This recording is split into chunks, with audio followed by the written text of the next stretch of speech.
This stuff will make you a goddamn sexual tyrannosaurus. Just like me.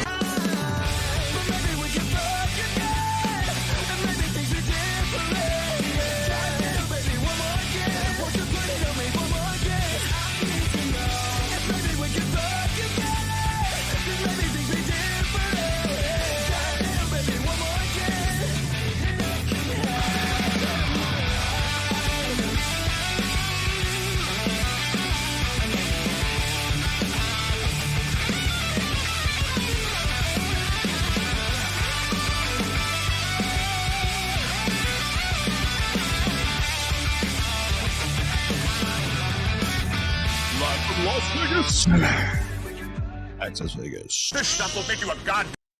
You. Are we on yet? Because I don't see me. All right. Cool. Hey, All right. welcome everybody. We are here, Access Vegas Live. Welcome, guys. We're back. We're getting close to being able to call this election here pretty soon. And then once we do that, the riot should start around 11 p.m., 11:30, Yes. and then afterwards, Antifa maybe has been alerted. Maybe thermonuclear war around 2 a.m. is probably when we're going to get to that. So welcome, guys. We're so happy to have everybody. We've been gone for like a month. We've had a lot of exciting people that we've been trying to talk to come on the show. And I know these last couple of weeks have been very stressful for a lot of people with this election coming up. And so we wanted to make some people laugh. So let me introduce our guest today. First, she's from San Francisco. She's a content creator. She's in bottle service. She's a student, and it's Emily. Emily, welcome. Hi, thank you for having me. There she is, Emily. All right. She is from Israel. She's a model, and she's training to be a realtor. It's Mia Ventura. Mia? Hi, nice to be here. Welcome, Mia. Awesome. She's in bottle service. She's from Ohio. It's Nikki. Welcome, Nikki. It's your first time on the show. Yeah, hi, thank you. Ohio. Nice. All right. She's from Dallas, Texas. She's a trophy wife, and you'll never believe this. She's a Trump supporter. It's Jolie. How you doing, Jolie? Hey, how are you? Nice. Grab the microphone, Jolie. There you go. There you go. Hi. She's an adult entertainer from Utah. She's a poker player. It's Alina. Hey, what's going on, Alina? Hello. Good to have you back. And he is from Los Angeles. He's a men's weight loss coach. He has a men's weight loss coaching company. It's Sean Su. What's going on, Sean? How you doing, man? What up? What up? Sean, hold on. Before we go on, I have to explain to them. Sean, we met at Ty Lopez's event, and you told me in your early 20s you did what? I got a vasectomy and put my sperm in a bank. Yeah. Guys, when he told me that, I said, I don't care what it takes. We have got to have you on the show, bro. We have got to have you. In your That's 20s, why. you did this. You're on your 20s, you did this. Sean, just grab the mic. You just grab the mic and bring it to you. 26. Okay, now let me ask you something. How much money do you have? How much do you have wagered on this election tonight? I just put another $250,000, so I'm at $1.8 million. Oh my $1.8 God. million that you're betting on there. What site are That's you why using? I can't take my eyes off this. What site are you using about $1.8 million? I mean, I got to go with the winner, Trump, right No, here. I mean, What which site? Yeah, Site? how are you Which betting? website? Personal bookie. Oh, you got a bookie. Okay, nice. I love it. I It love is it. Las Vegas. And also, our first time having us on here, she's a hair colorist from California. It's Eden. Welcome, Eden. Hi. Thank you. Now, there's one other thing that's very special about Eden. Eden is a liberal. Let's give her a big round of applause. Yes.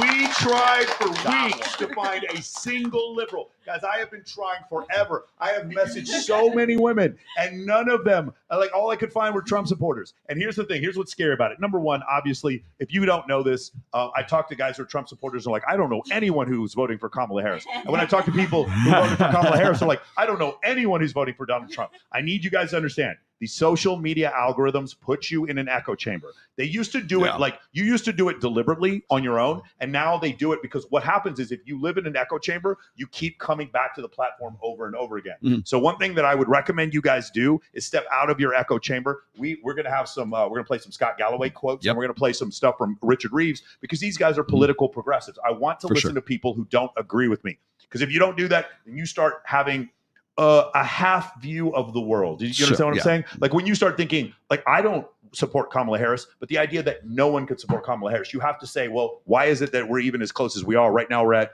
189, 246. Is that correct? Is that what you got? Is that what do we got, Jim? Jim? What's that? Play by play. 189, 246. Is that where we are? Where are we at? Yeah, we're at with that one right there on the left, 246 to 189. I'm looking at perplexity. I've got 192, 230. That's where we are right we've now. got, So you've got Trump leading in Pennsylvania by almost 4 points, Michigan by 2, Wisconsin by about a point. Arizona's growing 4 to 5 points. And we don't have numbers on Nevada because of the rules. I thought that they were going to count it anyway because that's in the Fifth Circuit right now, and if they lose that, none of them are going to count. But Trump was ahead in the early vote, in-person voting, and mail-in voting by 47,000 votes this morning. Okay, got it. All right, so there's your update. And just as a reminder, I think Biden was up by over 100,000 when he ran 2020. Okay. Nice.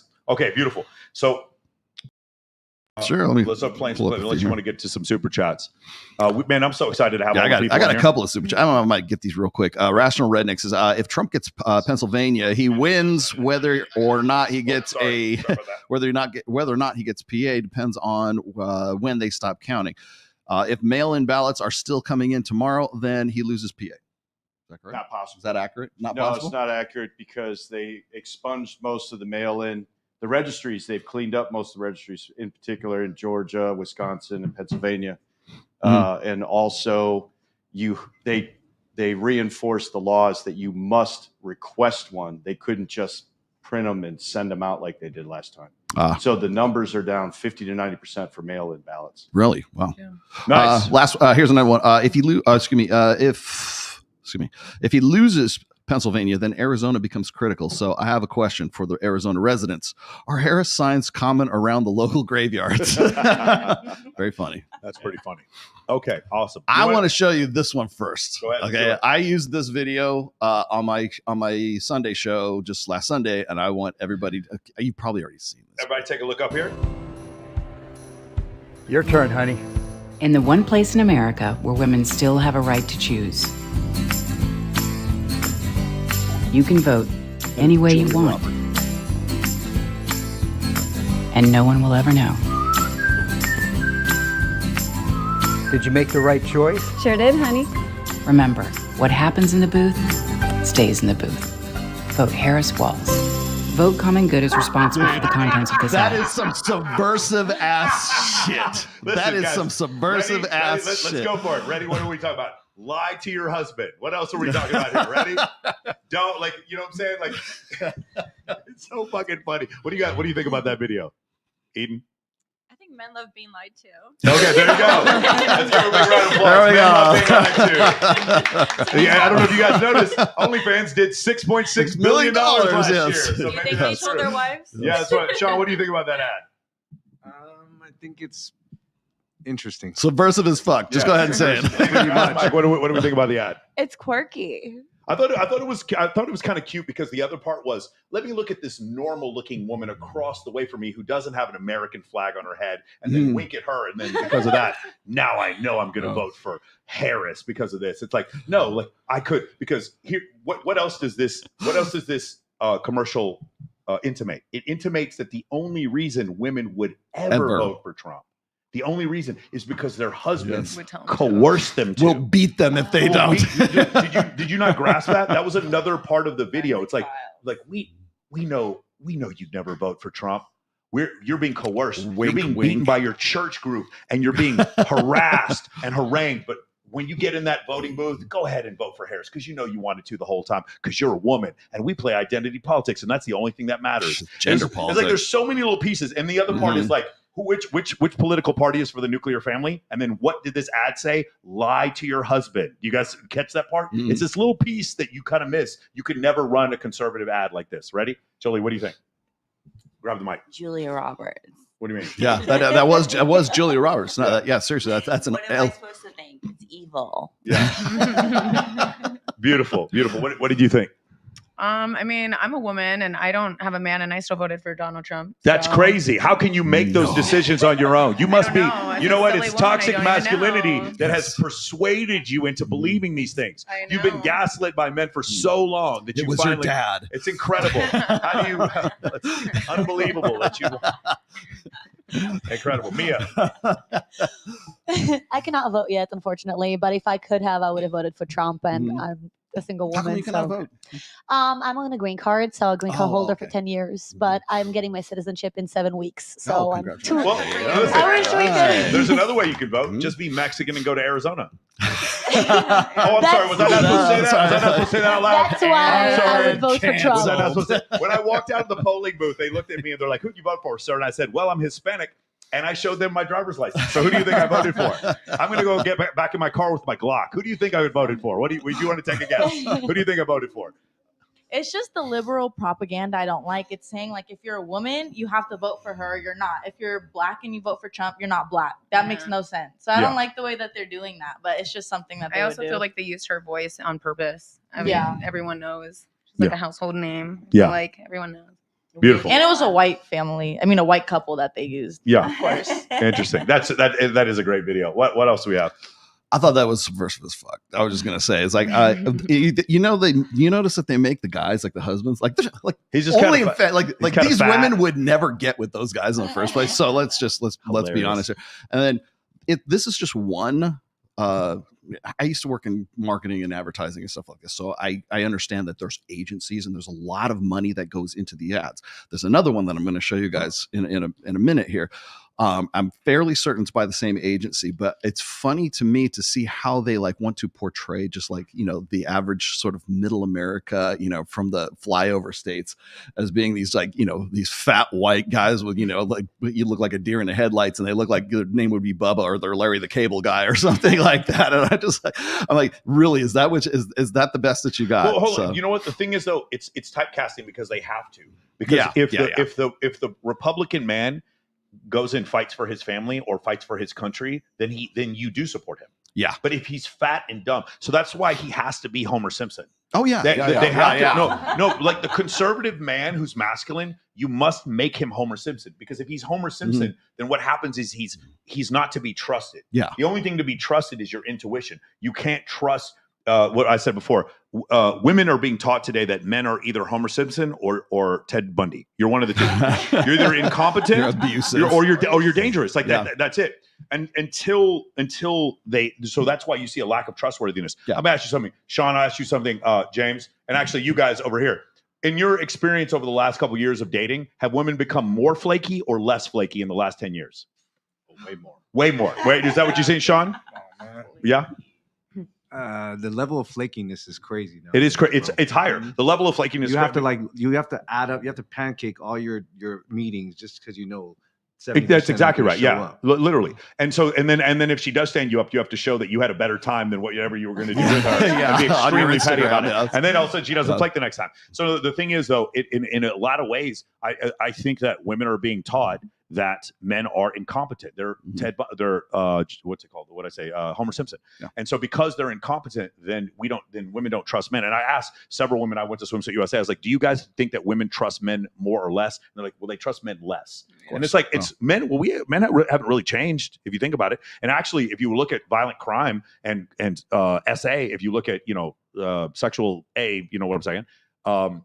It's actually down. So if that's the case, then you should trust men more. But the other thing that they're throwing out here too, and I sent you the article for after I watched. I think I sent you this video, and then I sent you this article about the instance of there actually being a Republican and a Democrat married together. Oh, that's why don't we pull that one up? Yeah. So that is right here. When a couple right here, this one. Okay. But before we do, let me give you this one real quick, because this one was making the rounds as well, and I would be remiss if I didn't put this back.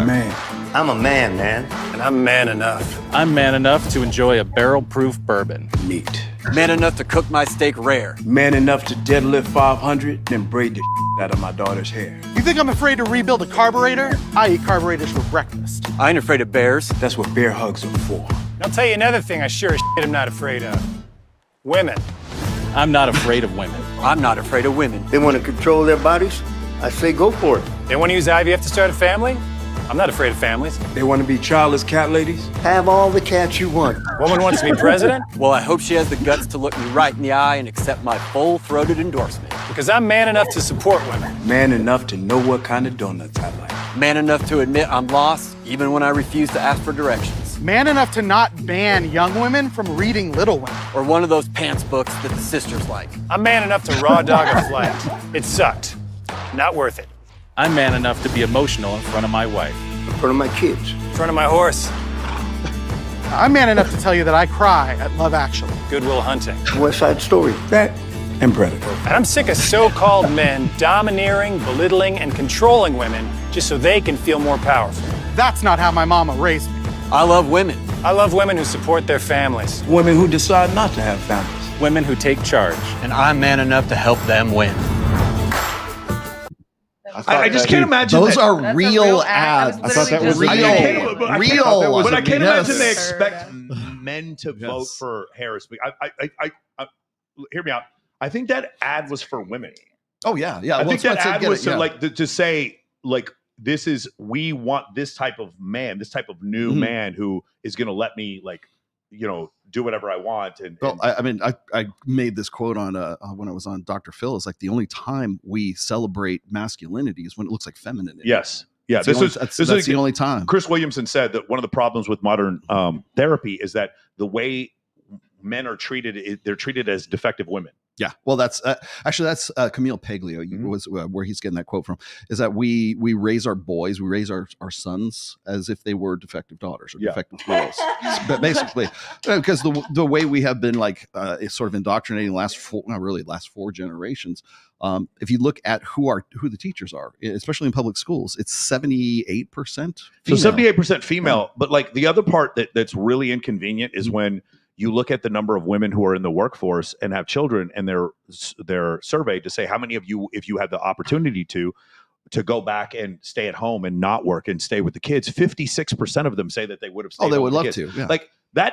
I'm sorry, that destroys a feminist narrative. You literally have the ability to work. You could work if you wanted, and you're choosing to stay home with the kids. No, that's not what's supposed to happen. And so, I think like what you said before, I don't feel a conservative narrative that feels that it's bad if a woman decides to not have kids.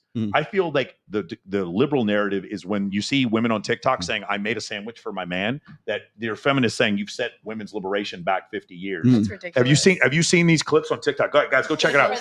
Anyone, these women, they'll be like, hey, this is the sandwich that I made for my man. Today, this is what I did for my man. And it's like it says pick me. Oh yeah, you want engagement. That's how you get it. Is all you have to do I don't is think it makes your man less of a man, or him being in control of you if you want to make your husband a steak for dinner. I think that's just like wifely duties. No, but what they're saying is that it's setting women's back because no woman in her right mind would ever want to do that. Oh no, that's what I'm saying. I think they're like fucked up in their yes. No, it's okay. We're good now. I think that they're messed up in their minds for thinking that. I think it's like this hidden agenda that like the media is pressing right now, and also obviously like the left side is pressing to us. I think a feminist movement already happened.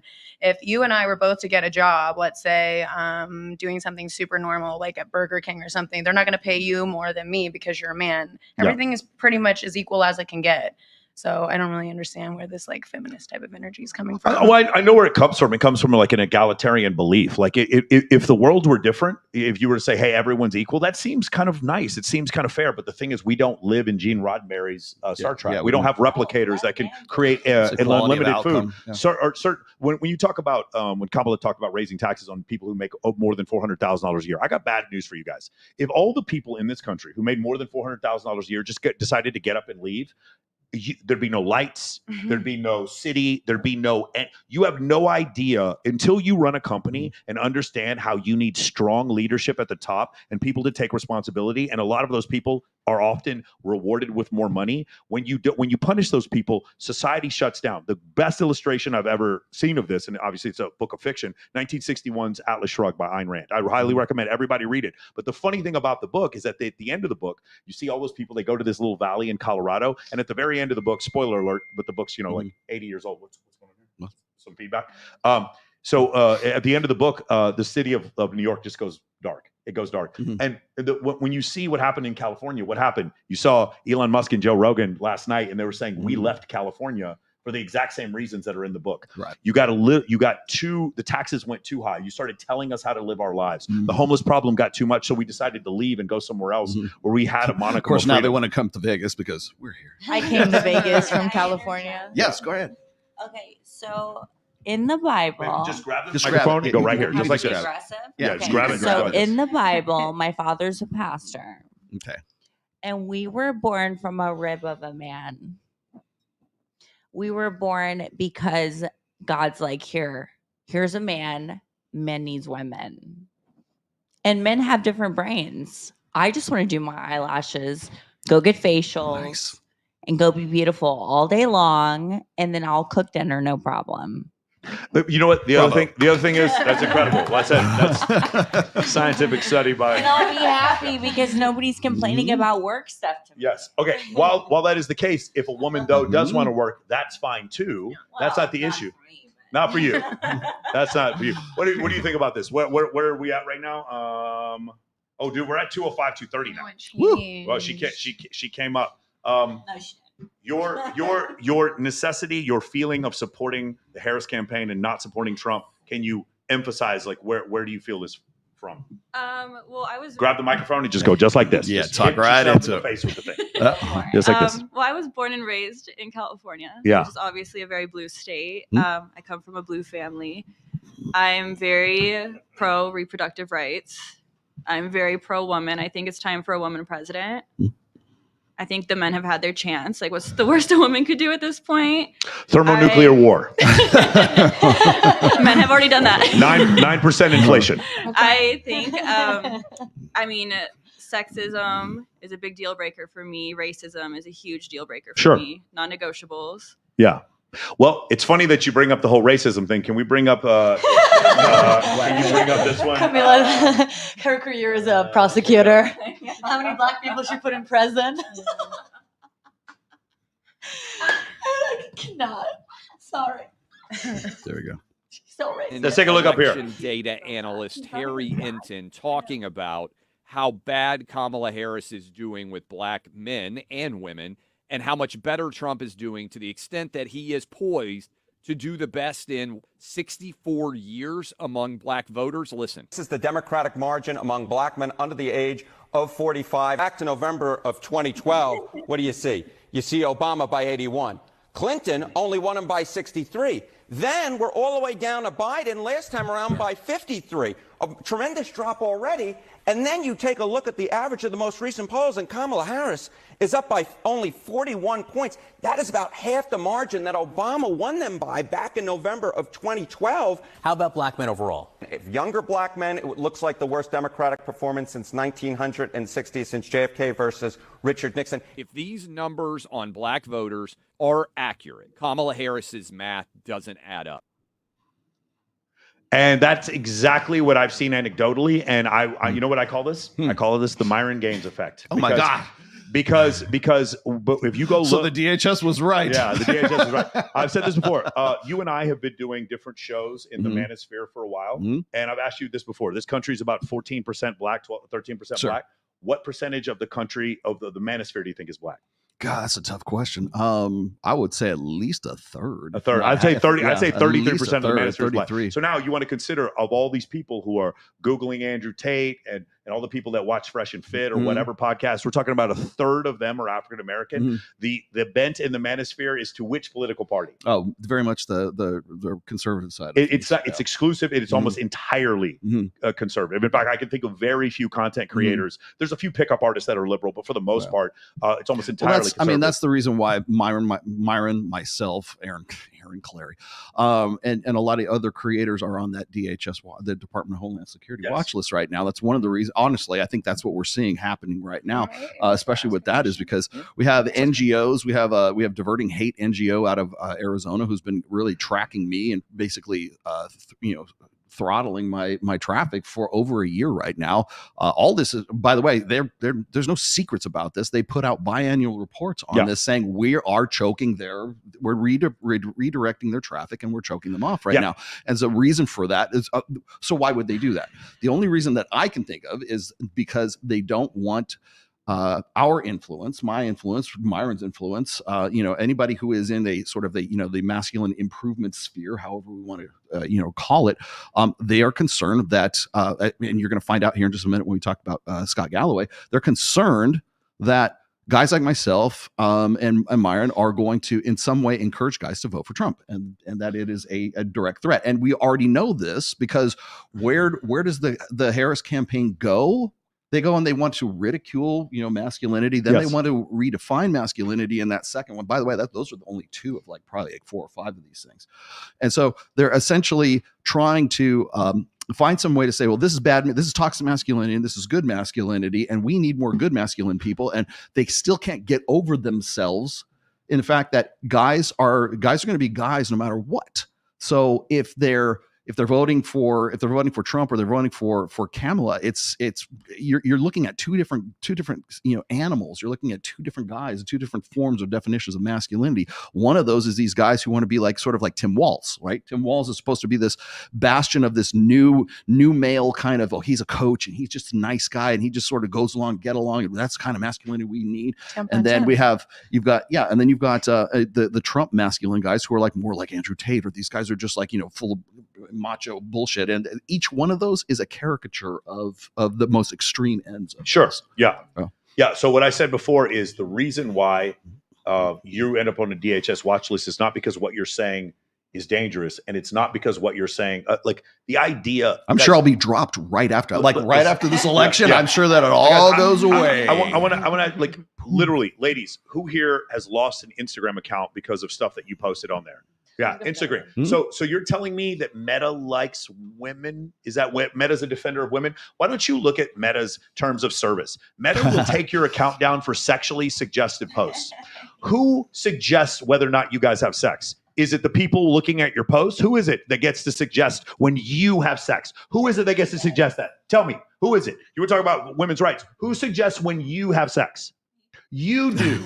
You do. So how does Meta get to tell you that this post is fucking sexually suggestive and then get rid of your account? Hey guys, anybody want to know, how did Instagram become so popular? Was it because they kept showing women in turtlenecks? What did they do to become so popular? Anybody let me know. Let me know. What was it the thing they did? Huh? Booty pics. So wait, you're telling me that Meta used the labor of basically half-naked women to grow their platform. And then once Mercedes-Benz and McDonald's wanted to become advertisers, they dumped all these women and then started getting rid of their accounts. And they're the ones protecting women from Andrew Tate. Get the fuck out of here. Get the fuck out of here, dude. That is crazy to me. It's so crazy to me. It's no, Meta, no one hates women more than Instagram. The idea that we're on this DHS watch list, or you're on one because of the fact that they're trying to protect women, is absurd. You're on the watch list because it's causing minority men, Black and Hispanic men, primarily, to finally start considering voting Republican. That is the reason why this is going on. I had a question for Eden. Would you be voting for Kamala just simply because she's a Black woman versus Trump, aside from any of her policies? No, I voted for Joe Biden. Well, so to add to that, that's what I was asking, if I could just pick your brain a little, because one of the things that you'd mentioned were women's rights. But whenever you hear her speak, she is one of the people who cannot give you a hard definition of what a woman actually is. She is one of the people that will tell you, well, a woman is someone who declares themselves as a woman. You cannot, unfortunately, describe a word using the word itself. So to say that she is for women's rights, she can't even tell you what a woman is. She wants to give women rights to him next to you. If he were to decide to say that he's a woman today, he would be able to have the same rights as you. Alive. Sorry. We do not want to get into picking on the liberal. We're not doing that. I can take it. Go ahead. No, I believe I said reproductive rights. Actually, not women's rights. I think you said both, but that's okay. No, I said reproductive, and I said I'm very pro-woman. Do you believe that Donald Trump is not going to institute a 50-state ban on reproductive rights like he said he is, or do you think he is? Well, I mean, Roe versus Wade was already overturned. Right, but Roe versus Wade does not. It leaves that reproductive rights to the states. Yeah, it's not. It doesn't ban reproductive rights. Does that make sense? Right, but I still think that it's moving in that direction, and that we're taking that away from women. It's scary to me. Okay, got it. Okay. Did you vote? You voted in Vegas, in Clark County? It's not bad. The only other thing I was going to ask was, oh my gosh. Fuck. When you think of it, don't. Wait, no, it was just. We're so glad you're. No, I have a question. Yeah. So you voted in Clark County. What did you vote on question 6? I don't think I did. I forgot which one's question 6. Question 6 is reproductive rights. Is actually it's reproductive. Yeah, that is not I actually thought the repealing of Roe versus Wade was a stupid thing for the Republicans to do before the election. I thought it was going to cost them Senate and House seats, and it's not a hill I want to die on, honestly. But it happened, and I get it. And Donald Trump is partially the reason why that happened, because he appointed 3 Supreme Court justices. There are things I care way more about inflation than that. Like, that's just me. But that, I'm just call me. I care more about World War III. Sorry, I just call me selfish if you want. But I have to say something about this. Yeah. I come from a country where we have massive war right now, and it feels to me like we really need a leader who puts it to stop. What country? And as a woman, I come from Israel. Israel. Oh, okay. I'm Israeli. As a woman, I would love to vote for a woman, and I would love to have a woman leader. I come from a country where we had one woman leader. Her name was Golda Meir, but she was a leader. Like, she had this thing into her, like this aura of leadership that, again, I definitely support other people's opinions, but that's something that unfortunately Kamala, in my personal opinion, doesn't have.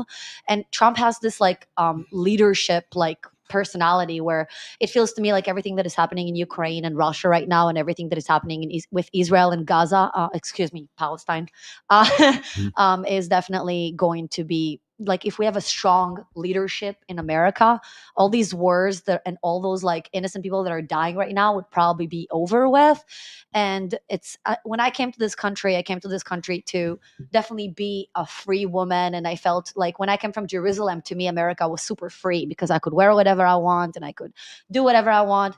But after 5 years of being super liberal and super free and an OnlyFans chick, about a year ago, I stopped doing OnlyFans, and now I'm in real estate school, and I just want to be home and find a man and cook for him and just be a wife. So at the end of the day, I come from I had it all. I had this $50,000 a month from OnlyFans, and I had this 1 million followers on Instagram, and I had all this fame of being a penthouse pet of the year, and all this magazine covers and all this fame.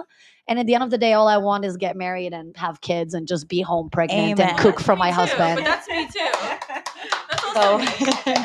And I say not to derail this, but we are talking a little bit politics here. I have to ask you this because you are a former member of the IDF. Do you think that what is happening in Israel, that it's gone on for too long? Definitely. I served in the IDF for 3 years. Yes. I was in the Air Force and I had an M16. A lot of people talk about Israel killing innocent people and stuff like this. And it was really important for me. And the reason why I booked my flights here today is when you told me you're doing this election podcast, immediately booked my flights, immediately went to the Wynn Hotel, and I'm here now. Yeah. It's important to me to definitely speak about my country as well, as someone who is definitely going to be voting Republican probably most of my years in the US, and finally getting my American passport, which took me 6 years. Yeah. I'm doing it legally. I have to talk about my country because I feel obligated to my people. There is a reason why it's called the IDF. It's Israel Defense Force. It's not attack force. When I had an M16, I could never use it. Yeah. We can't use it. All we do is defend ourselves. And what happened about a year and a half ago when they came to our border and murdered our people and kidnapped our hostages and raped our women, we had to defend ourselves. We had to attack back. Just like Japan and Hiroshima after Pearl Harbor, when you are being attacked by another country, you have to act. Totally understand. My question is, they're attacking a group of people that don't have tanks or an air force for 13 months. And we're at to the point now where they're not allowing food or medical supplies in. And there's several, the United Nations has called it a humanitarian crisis. I understand the attack part. But what I don't understand is we're not allowing medical supplies into Gaza. Is there any way that you think maybe you could be a little bit critical of what the Israeli government is doing right now at 13, 14 months? It was 2 Octobers ago when we started this conflict. I believe Israel had the moral high ground for a couple weeks, a couple of months, but not 13 months. You understand? Yeah. They can't there's completely no agree. standing army to defend themselves. They don't have Patriot missile batteries. They don't have Black Hawk helicopters. They don't have Abrams tanks. But we're at 13 months and they're not. So do you understand what I'm saying? What my concern I will be here? completely agree with Yeah. you. Right now, it's definitely gone too far, Okay. especially because the U.S. needs a better leader. But I have to say something. We pulled out of Gaza in 2006, and we supplied them free electricity, free water, free food, free everything. But then they come over and they terrorize us and they kidnap our people. And we said them many, many times. We still have over 100 hostages right now. Some of them are women out there. And there is rumors out there that some of them got pregnant by their kidnappers. If you give us our people back, we will supply you free food, free electricity, free money, free whatever, like you always get, because they live for free. So give us our hostages back and we will provide you with whatever you need. Yeah, but I just think that the issue is like from a world standpoint, from the world stage, is that like there's a bunch of children that live in Gaza that have nothing to do with this war and they can't get food in there. It's like a legitimate, this is not the Israelis, not the United States government, is like there are worldwide entities that are calling this a humanitarian crisis. At first, I was like doubting it. I was like, well, maybe these stories are coming from Gaza. But like after 13 months, I've just listened to one doctor after another. Many of them are not Middle Eastern. They've gone there and it has been 100-0. Every single one of them has been like, this is an unlivable situation for what's going on in Gaza. If Israel's intent is to make it unlivable, and they want to do so in order to get their hostages back, then they should explain that. I don't know what the answer is here, but what I'm saying is when the United States took on Iraq in 1990, we beat the shit out of them in 3 weeks, and then we left because they couldn't fight us. And after a while, they just couldn't fight us anymore. It's this same type of situation where it's like they're taking like U.S. model tanks and aircraft into Gaza, and there's no way for them to fight back. And I'm like, at some point, what I'm saying is, if they haven't got them out after 13 months, are they going to get them after 18 months? Are they going to get them after 24 months? At what point, what would victory have to look like for Benjamin Netanyahu to pull out of Gaza? That's the only question I would ask. It's a great question, and I completely agree with you, and it's very, very reasonable question. One of my best friends is actually Palestinian, and one of the reasons why I went so viral on Instagram is because I go live with him and we speak in Arabic, and all of my Israeli supporters are like, fuck you, bitch. Like, you are, how do they call me? Betrayer in Hebrew. Like, you're friends with the Palestinian, Yeah. I have a lot of Muslim friends, especially the Palestinians that are not crazy. And don't get me wrong, like it's gone so far.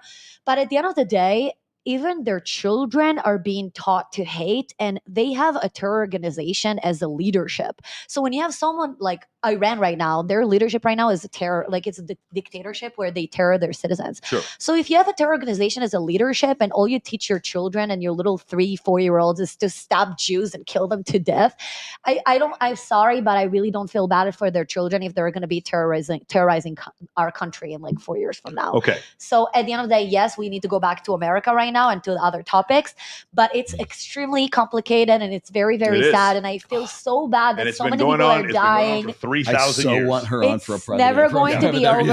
What, with Jake Shields? Yeah, right. Okay, all right, here we go. Awesome. Go back to America. Yeah, go ahead. You want to do this one? Yeah, got you. This is one of my favorite ones. A white male billionaire screaming at the top of his lungs, this whole system is rigged. And the moderator said, well, Mr. Trump, if in fact the system is rigged, what would be your evidence? Remember what he said, bro? He said, I absolutely used it, and so did Warren Buffett, and so did George Soros, and so did many of the other people that Hillary is getting money from. No one ever heard someone say something that true. And then Hillary Clinton tried to punch him in the taxes. She said, this man doesn't pay his taxes. He shot right back. See, I understand the tax code better than anybody that's ever run for president, and it's extremely complex. And then he said, she complains that Donald Trump took advantage of the tax code. Well, why didn't she change it? Why didn't you change it when you were a senator? The reason you didn't is that all your friends take the same advantage that I do. Hillary Clinton has friends that want all of these provisions. And with that, my friends, the star was born. Yeah, dude. One of the things I love about Dave Chappelle is he's so effortlessly funny, and he's funny because he says the quiet part loud. Do you understand? It's true. It is true. You want to know who else used the tax code? Fucking me. You want to think? What do you think happens with these? What do you think happens with these microphones? You think we don't write these off? You don't think, bro, I have employees. Like, what are you guys going to go do? We're going to go have dinner for sure. Write this off. Right? Shout out to MJ Huffman, my accountant. Are you kidding? We're fully aware of the tax code. You want to know why it happens? You know what we do? We take our money in our business and we buy products from other people, which employs them. And when we employ them, do you know what happens to our tax liability? It goes down. We're rewarded for spending money on other businesses. That's how the tax code works. That's how it worked here with Donald Trump. Can I tell you a funny story real quick? When I started like making some money, and I was hanging out with Robert Kiyosaki, and I was working with Robert, and I go, Robert, man, I moved up into a new tax bracket. And I was like, Jesus Christ, I can't believe how much taxes I have to pay. He goes, he says, why don't you buy a jet? And I'm like, what do you mean by a fucking jet? I don't have enough money for my taxes. He's like, no, a jet is a write-off that will basically you won't pay any taxes if you own the jet.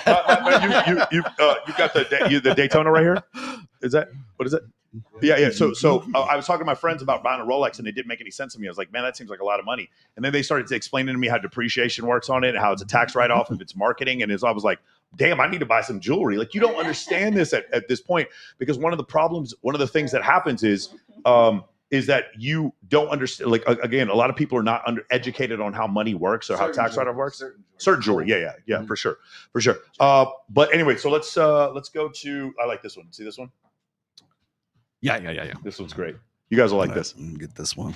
You know what though? Let me I kind of want to throw that, because this is more to like her point. Let's do it. If it's a good transition, let's use it. I think it is. I don't know, one of the saddest realizations I recently had was that as a liberal woman, it is really hard to find a man who is willing to play the more traditional masculine role in the relationship in today's day and age, who is not a conservative.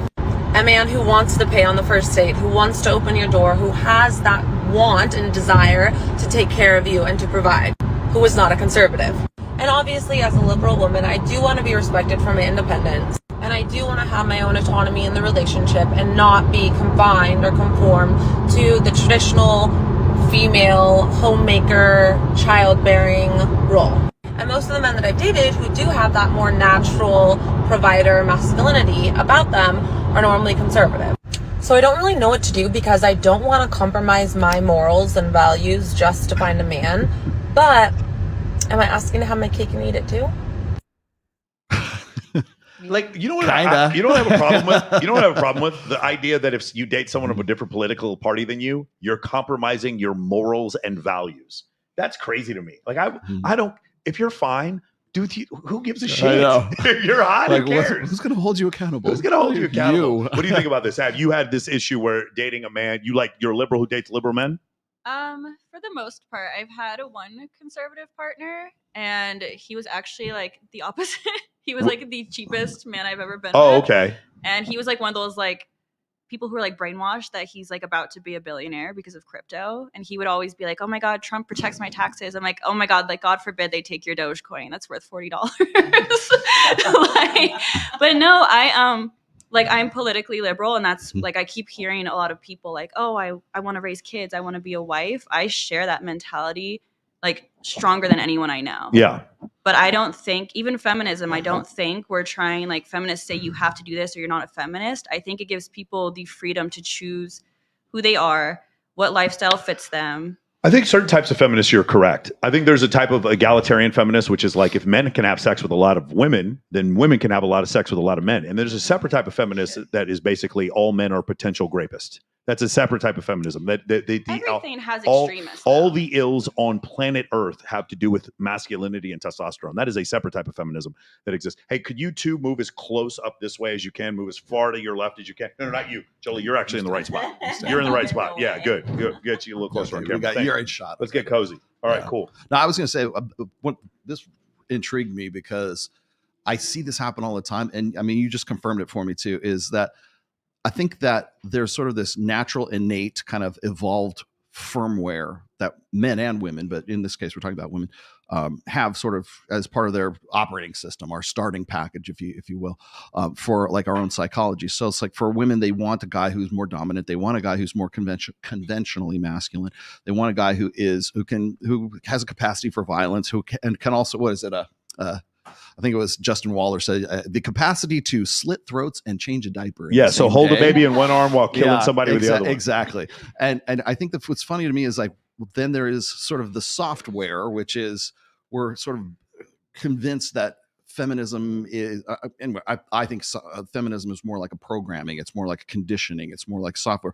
And what happens is then you get into, especially as women age, they get into this state where the software kind of conflicts with the firmware. And so when it's like, I really want a guy, like she's just saying, I really want a guy who's more conventionally masculine. I need a guy who's more dominant, but those guys tend to be conservative, right? Well, that's the programming, right? That's the software, as opposed to what the actual firmware would be is men want to be men and women want to be women. And the only thing that kind of comes in between them is the fact that we have these expectations that are sort of embedded in our brains throughout the better half of our lifetime, that this is what we ought to be expecting. We ought to expect 50-50, and it ought to be egalitarian, and it ought to be an equal partnership and everything else. The problem is that our evolutionary firmware doesn't agree with that, and so that's why you have this cognitive dissonance for this woman who's in the car talking about, I really want a guy who's nice and conservative and very dominant and traditionally conventionally masculine, but that goes against my religion, because she's using basically my morals and my virtues and using religious sort of terminology to describe what she's feeling, and she's almost like saying, like, I feel like I'm betraying my God, or I'm betraying my religion by wanting this guy. And if I want this guy, then what are my other feminist believing friends going to say about me? That sound accurate? I mean, there's definitely some people who share that notion. Mm-hmm. I don't. Mm-hmm. Yeah. So are you looking for a guy who's like more conventionally masculine? Oh, 1,000%. Right. Like, Okay. I do. But I mean, my theory is I think everyone should have the freedom to be who they are. And I think we should have a world that's set up. Like, me personally, I'm fully feminine. Mhm. So I know I can only be compatible with a fully masculine partner. But I feel like for a household to work, I think there just needs to be an equal balance. Mhm. Let's see. So I think it works better when people can express that in a free way. Like, if somebody can be who they are, they can find their equal partner. And I think that actually builds more strong nuclear families. I would personally never agree with it, but I know men who are feminine. And so they keep their household together by having a masculine wife who has 2 jobs, and she pays the bills and she runs the household and she tells them So where she's to be the at husband. what time. Right. And I don't agree with it, Mhm. but those children are being raised with a nuclear family, what the conservatives want. Mhm. So So Go ahead. Talk on the mic. you were just saying that assigning different gender roles, and they're more fluid depending on where they stand, rather than yeah, I think if you try to force everyone into the same box, it's never going to work. And that's like, I don't think the liberals are like, trying to force men to be women, or like, I don't think liberals are trying to destroy the traditional values. I think they're just creating a more accepting world. I don't think that traditional liberals or like people who vote Democrat are, but I think that this like new wave, this new agenda that's going on, specifically probably from the Harris and Biden administration, and now being, carried out by Harris, I think it is. That's why you have a lot of Democrats who have been Democrats their whole entire life, and they're literally on air saying that for the first time ever, they are voting Republican this year. I don't feel like some of the things that she's pushing is necessarily like a traditional liberal agenda. I do think that that's what they're trying to do whenever they're putting certain things in our school systems and talking to small babies, 5-year-olds, about things that no 5-year-old should ever have to even worry about. They should be worrying about playing outside with their friends. Look, mommy, look at like, the picture I colored you today, not like, oh, this is what I learned about, like, oh, am I a boy or a girl? Like, I'm sorry, but I don't believe in like telling small babies those types of things. Well, I think that is being pushed specifically by this administration because it was never in place whenever. Yeah, well, I have a son, and I don't know if anyone else here is a parent, but I will say in this day and age with social media, with phones, they're going to be exposed, whether or not you homeschool. Like, unless you just live in a cabin in the woods. Like, my son came to me with those questions, and it didn't come from the school. It came from social media, from his peers. And I've never had an issue discussing it with him. Like, I haven't seen any. Well, and that's great. That is the point, though. You're discussing it with him. What we're not having is, it's like bring your trans to work day. And then that person comes in and starts showing him how to put a condom on a banana. Like, that's not. What did you say? Like, why was he even asking if he was a boy or a girl? Like, why? He's never asked me that. Well, I'm saying you're probably more of like this, like a traditional liberal versus what this new wave is. That's what I'm getting at. Like, what you're describing, like, is more traditional. And what I was describing is this like new crazy wave of people putting on cat masks and want to go piss in a litter box and I shit just like haven't that. experienced that. You know what I'm saying? Which I don't think that that's, Like, based off of speaking with you, I don't think that that's what you stand for necessarily. I think that you're. I mean, like we were saying earlier, like, it's kind of, you like naturally attract an echo chamber. Most of my friends are liberal. I have transgender friends. I have gay friends. I have all of it. And I've never, like, personally, I've never firsthand, even in liberal circles, seen that actually, I feel like that's like a red propaganda talking point. Well, no, I mean, there's actual videos of like in California of them bringing like trans people to elementary schools and then having them dance. Like, that's not propaganda. Why is it in the textbooks? And I'm from Ohio, and my brother and his wife chose to pull their daughter. They never even put her into the school system because it was literally on the it's in their school or in their curriculum, even starting at preschool level, that they're going to be talking about things like that. And they're like, there's no way in how I'm going to put my daughter in a school. Why do they need to discuss that? I know they're paying like a significant amount of money to send her to some like little private preschool, and it goes all the way up to I think like high school, and then from there they're going to homeschool her because they don't want her little mind to be around certain things like that. And I'm from Ohio. I'm from like, we had bring your tractor to school day on prom week.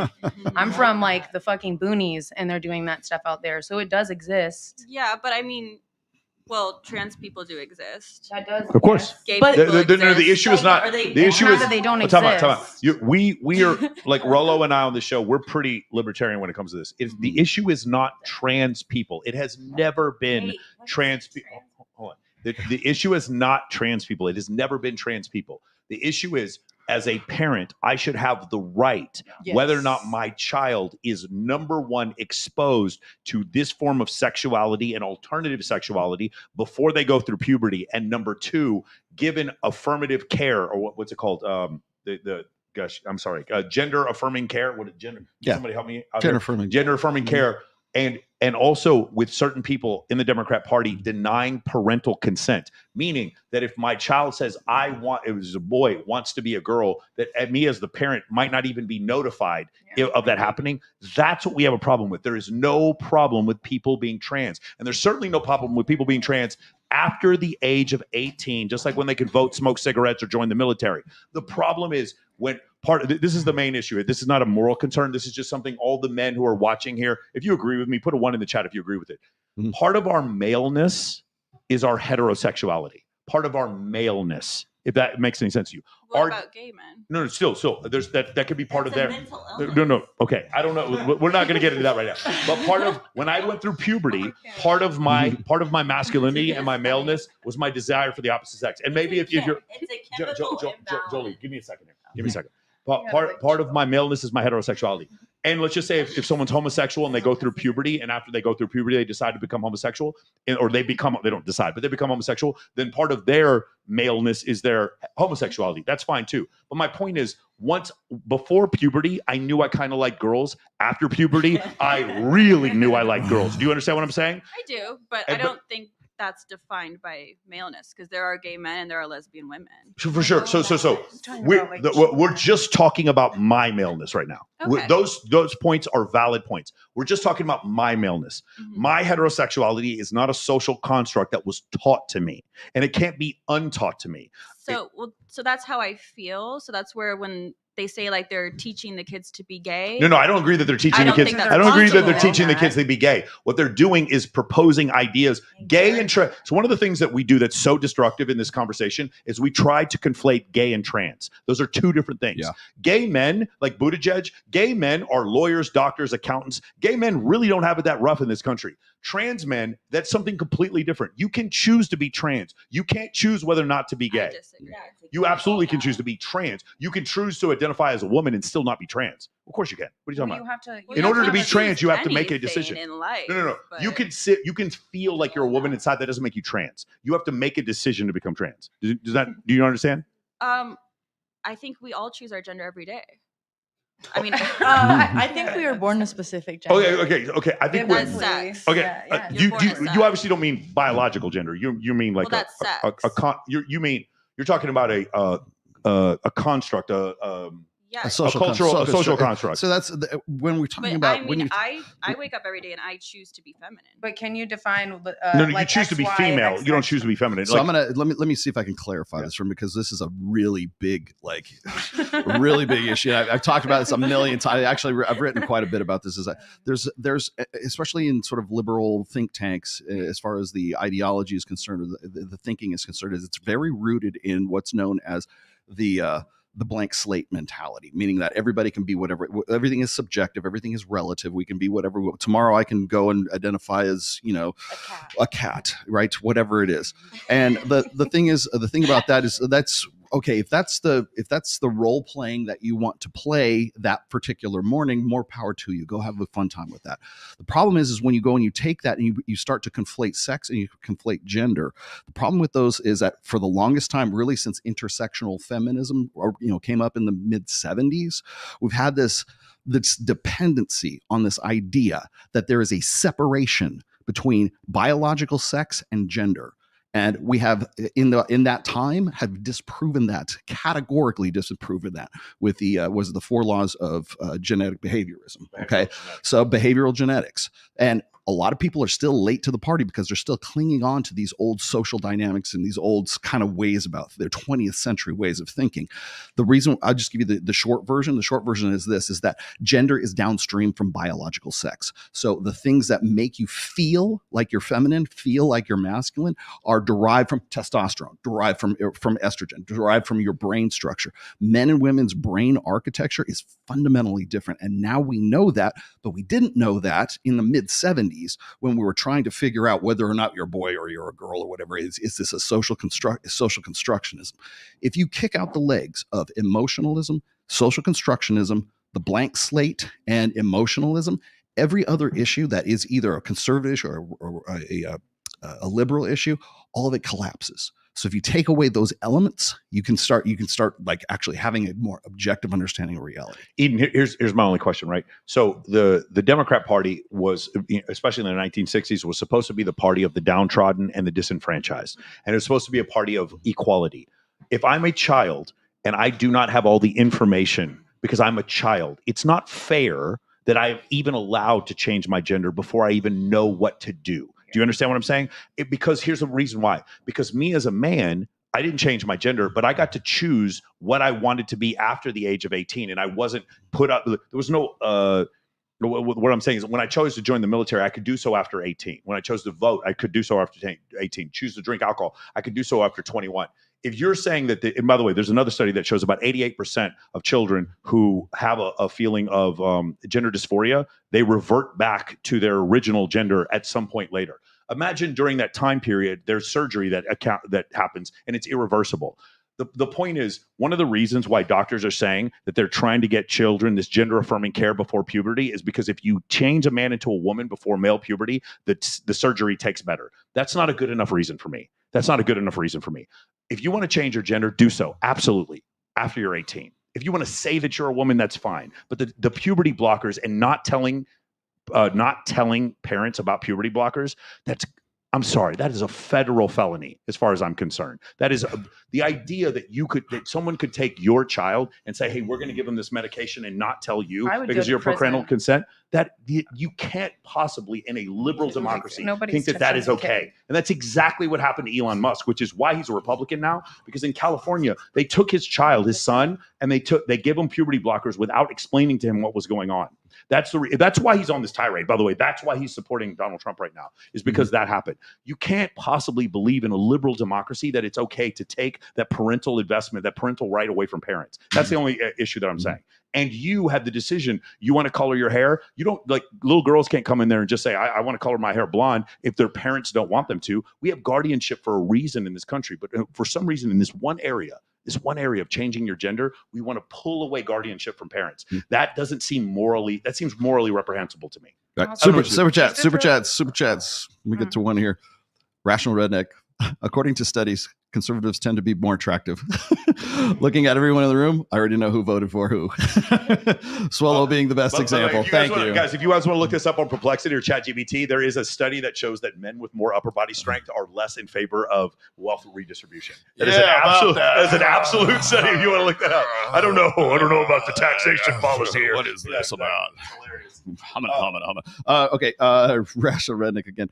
There's a difference between being a liberal and subscribing to the can't we all just get along belong mentality, and promoting drag queen story hour with small children. Again, the problem is the left is here to believe that the right hates trans people. That is not the issue. The issue is with children. The issue with Dylan Mulvaney was not that he was a woman on a Bud Light commercial. The issue was that he was trying to be a 12-year-old girl on a Bud Light commercial. That was the problem. That is so fucking weird that he was doing that. Because if I have a 12-year-old girl, I don't want my 12-year-old girl anywhere near that weird motherfucker ever. That's crazy to me that any parent would think that that's appropriate. If you go to some places like Legoland, if you're a single male, you know what they tell you when you walk to the door? Get out. No, sir, you can't come in. We're not going to let single men without children or a family come into Legoland. That's weird. But for Dylan Mulvaney, it's okay. He should have a sleepover with other 12-year-old girls. That's not okay. This is a function of agency. That's the problem. And when I talk to most progressives and liberals, they've never even thought about this. They've never even seen it. They simply, because what's happened is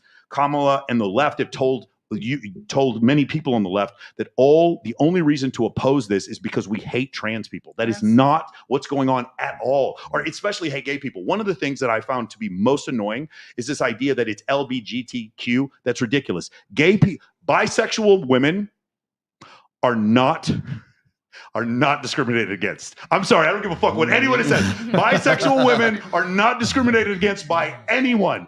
Encouraged. Nobody. By the way, bisexual women for the win. No one so to put them in the same category as lesbian women or gay men is ridiculous. Lesbian women get divorced at 3.5 times the rate that gay men do. To put them all in the same category is ridiculous, but it's gender identity. It's like in reality, and I've talked to some gay men who agree with me on this.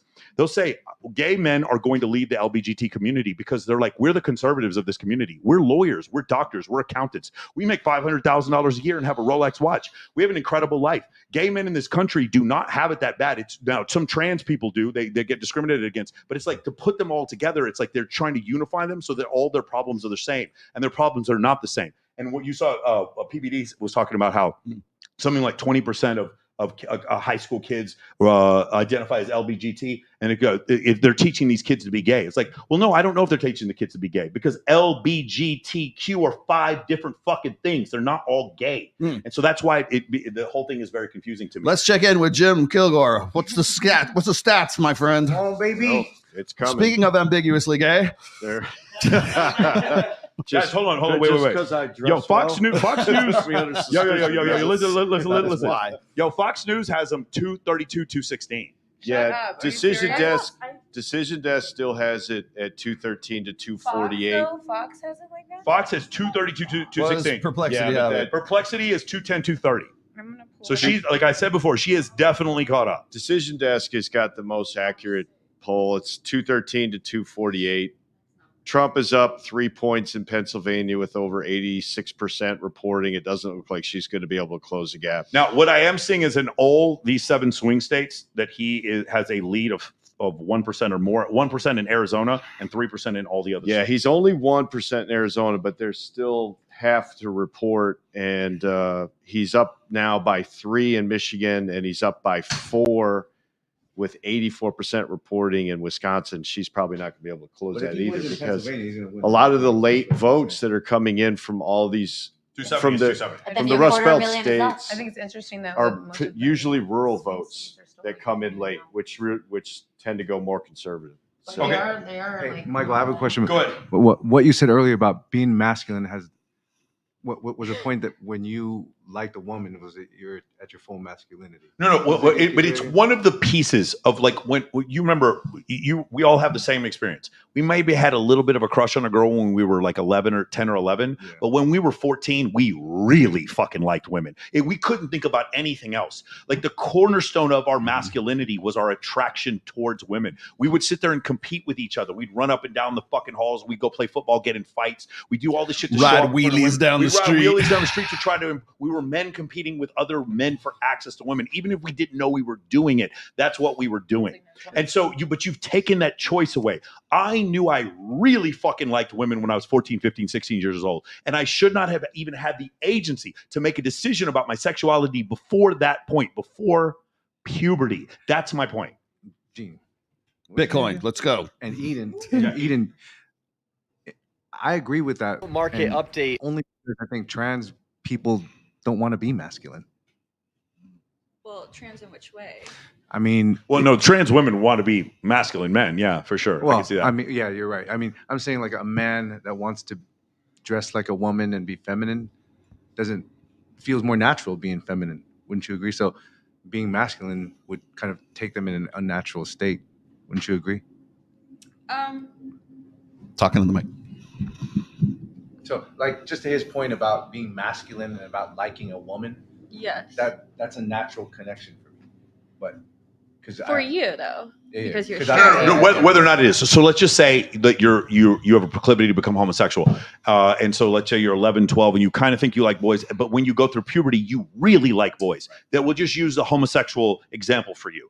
In that case, if he had made the decision at some point to transition to become a woman, when he had not had the full information, understood his maleness is different from my maleness. I have heterosexual maleness. His maleness is homosexual maleness.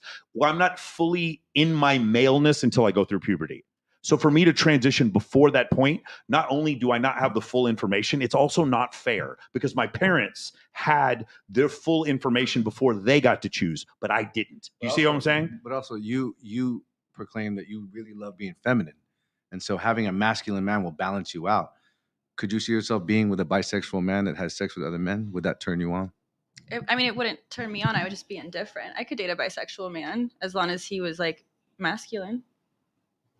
When it came to me, even in homosexual relationships, there's always a top and a bottom. There's always a masculine and a feminine. Yeah, what if it was a bottom? I don't think he would be attracted to me. If someone is hold on, but the thing is, even in lesbian relationships, you're right. There's a top and a bottom. But what does that express? But you notice that, but that is binary in and of itself. That heterosexual dynamic is it's a feature of feminine humanity. men, like that's not a bisexual or homosexual. Like it's not closed to that. No, There's correct. A lot of and that's what is that? But queer or I forgot what it's called. But there's preference. another term for that. So I think what she's saying is her personal preference. Someone else in her stance could also say that, you know. Oh, it's not about personal preference. It's just keep your hands off my kids. That's all I'm saying. That's the only point we're trying to make here. And that is like I don't understand that why the Democrat Party would choose that hill to literally die on, because that's what's I happening. think that's just very sad. And like from just I don't know, from like a mother's standpoint, you protect your kids at all costs. If someone went around me and did anything like that to my child, that's irreversible. Like I said, I would be in prison. I would not let that go. You don't touch my kid. You don't touch my kid without permission. Just like he said, if my child walked into your salon and wanted to get their hair colored, you wouldn't be able to do it. How the hell can a child come into a hair salon to get their hair colored and you tell them no, but my child comes to school and says, I want to be a boy, but my mommy doesn't like it. And now you start pumping my child with hormones. I would be up at that school and I would be walked off by police. I'm just letting you know. Yeah. All right. Beautiful. Let's go to the. There's no such thing as trans. You're just gay and boring. Everything. I'm serious. That's horribly offensive. Yes, Rollo, that's incredibly offensive. Market update. Right. Well, I'm on my way home from Arizona and Las Vegas, and I figured I'd make a quick video. Guys, Bitcoin just hit all-time highs. I've been telling you that we've been waiting for the election. We needed to know the direction of where the country's going, and it looks like Donald Trump is going to win. We are going to have a massive bull run. Like I said, either way, but we've been waiting. Big money's been waiting to see who's going to be in control of the United States, who's going to dictate where money goes, regulation, all these different things. Is Gary Gensler going to be here or not? And obviously, well, we know the crypto mom's coming in that place. This is super bullish for all of us. So congratulations if you've held your bags. The next 12 months, the next 15 months are going to be absolutely insane. It will not be straight up, but this is what we've been waiting for. So hopefully you guys have been dollar cost averaging. If you haven't, it's going to probably be a massive regret of yours. But hey, don't say that I didn't talk about it, because I did multiple times. Love y'all. Make sure you guys like, share, follow. Listen, he hadn't won the election yet. Like when I saw that video, I was like, I don't know how long it took you to upload that motherfucker, but he's up by 16 electoral votes right now. He's like hanging on by a string. Again, listen, I'm what are we at? 213, 248. Okay, that's a little bit of a separation. All right, we're gonna hopefully. Well, I think while we're on the air, we're gonna probably get the announcement. I hope so. All she's got left is Minnesota. Okay, beautiful. Which is going to be 10, so it'll be 223. Nevada's going to be and then the 6. remainders will all pretty much fall Trump's way. And you think it's going to do it tonight? Yeah, because if they get to 260, Pennsylvania can't stop counting like they did last time. They have to continue to count. So they will know tonight. And Okay. they're at 86% right now. And at 11 p.m. here, which is when we're probably going to end the show, will be 2 o'clock in the morning there. So most likely we are gonna hear the announcement on the show.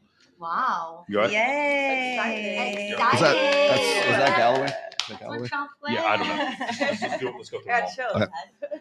Do you have red? The last time I'll they do it. really like I hit this one. Let's knock them switched all it, out. like at the end. I remember Yeah. it was like someone bought the election last time. That's what it felt like. It was so weird. Like last minute. Hold on, but you know what the thing is? That's Like, the I'm not trying to say for or against, and obviously there was some collusion in the election last Shenanigans. time. But the reason why we all felt that way is because these social media platforms make us think that everyone thinks like us. Guys, please. One of my favorite podcasts is It's Just Banter, TC Fleming and Jake Kemp. That's And great. these guys are both socialists. They're not actual socialists, but the stuff they talk about is socialist.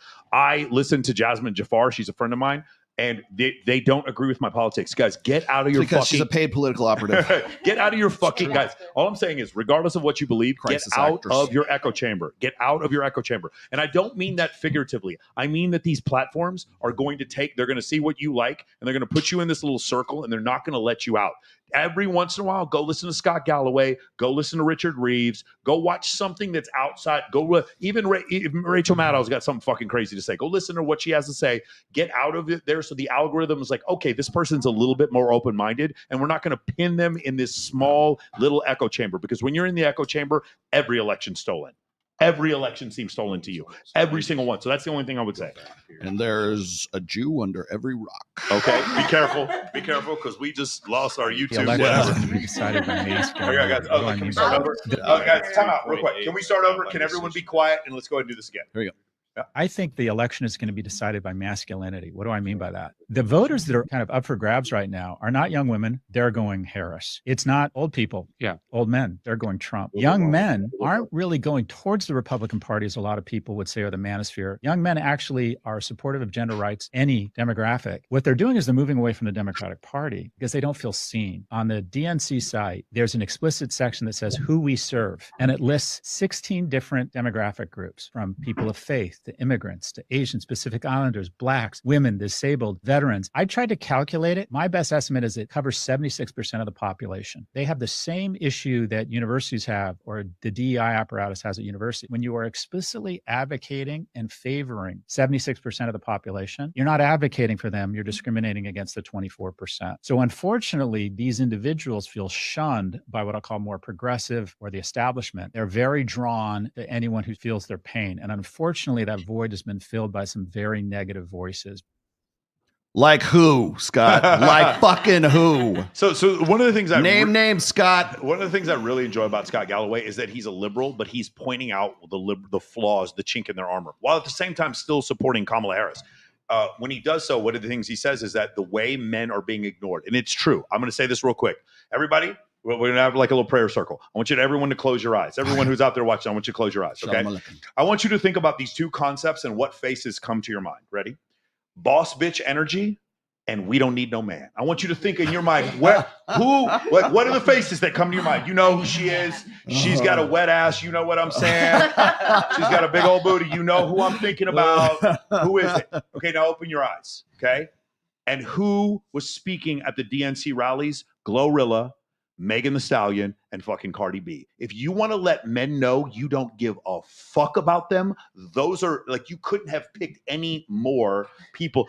I want you to consider George W. Bush in 2004 being like, hey guys, I want to introduce to you Pimp C, Juicy J, and fucking 3-6 Mafia, guys. Support Republicans and Christianity. They'd be like, but what the hell are you doing? Like, hey, ready guys? It's time for Project Pat and Willie D. They'd be like, what is wrong with you? No, because we wouldn't do that.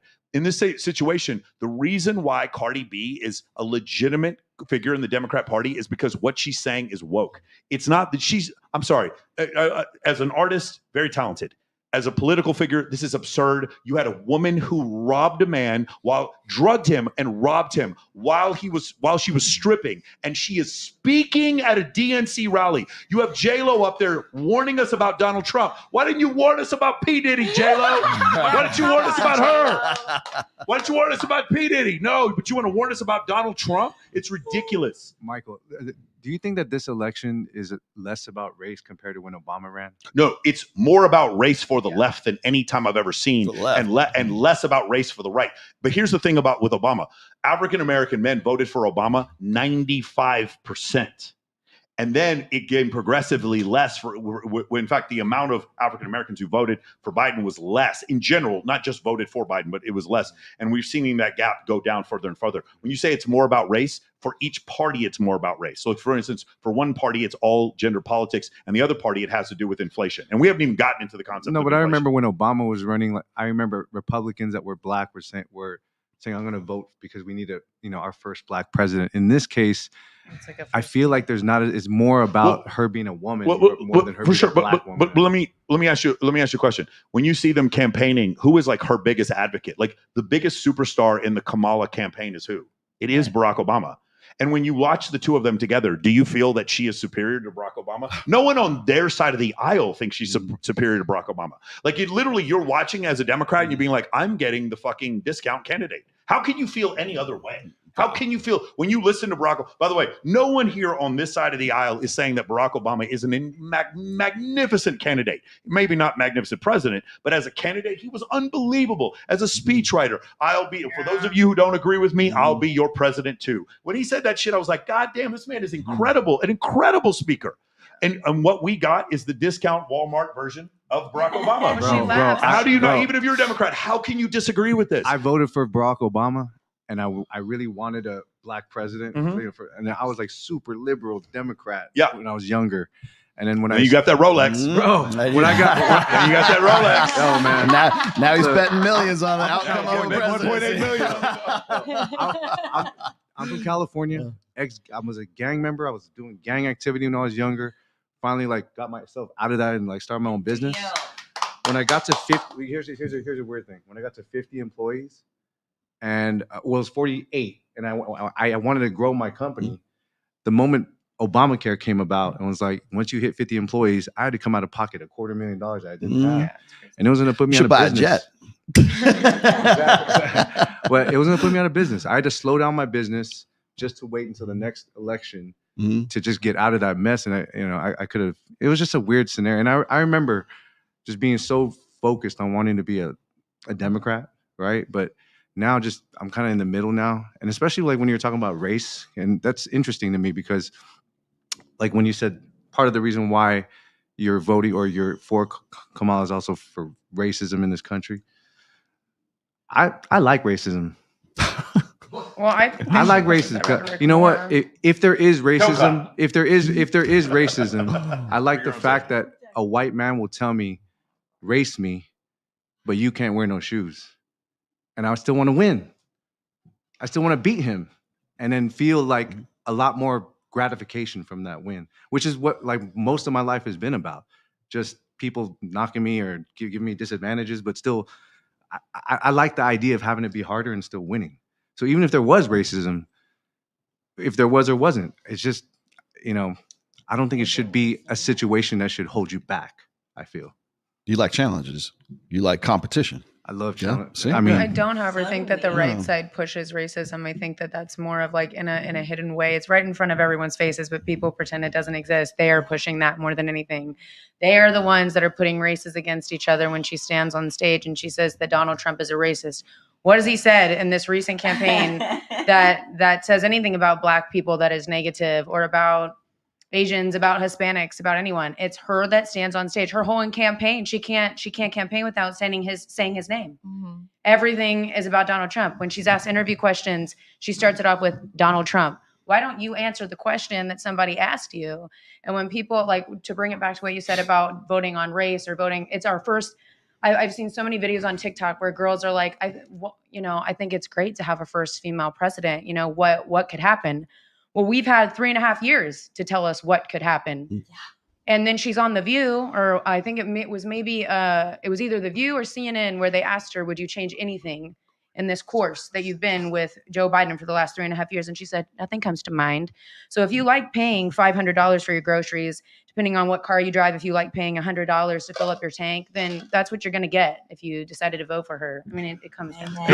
Hey, Michael, you're gonna love this. You're gonna love this.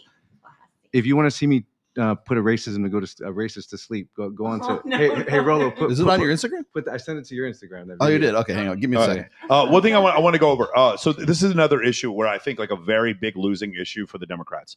And I've had this discussion before. If you want, when Joe Biden got into office, the first thing he did on day one, does anyone remember one of his energy policies?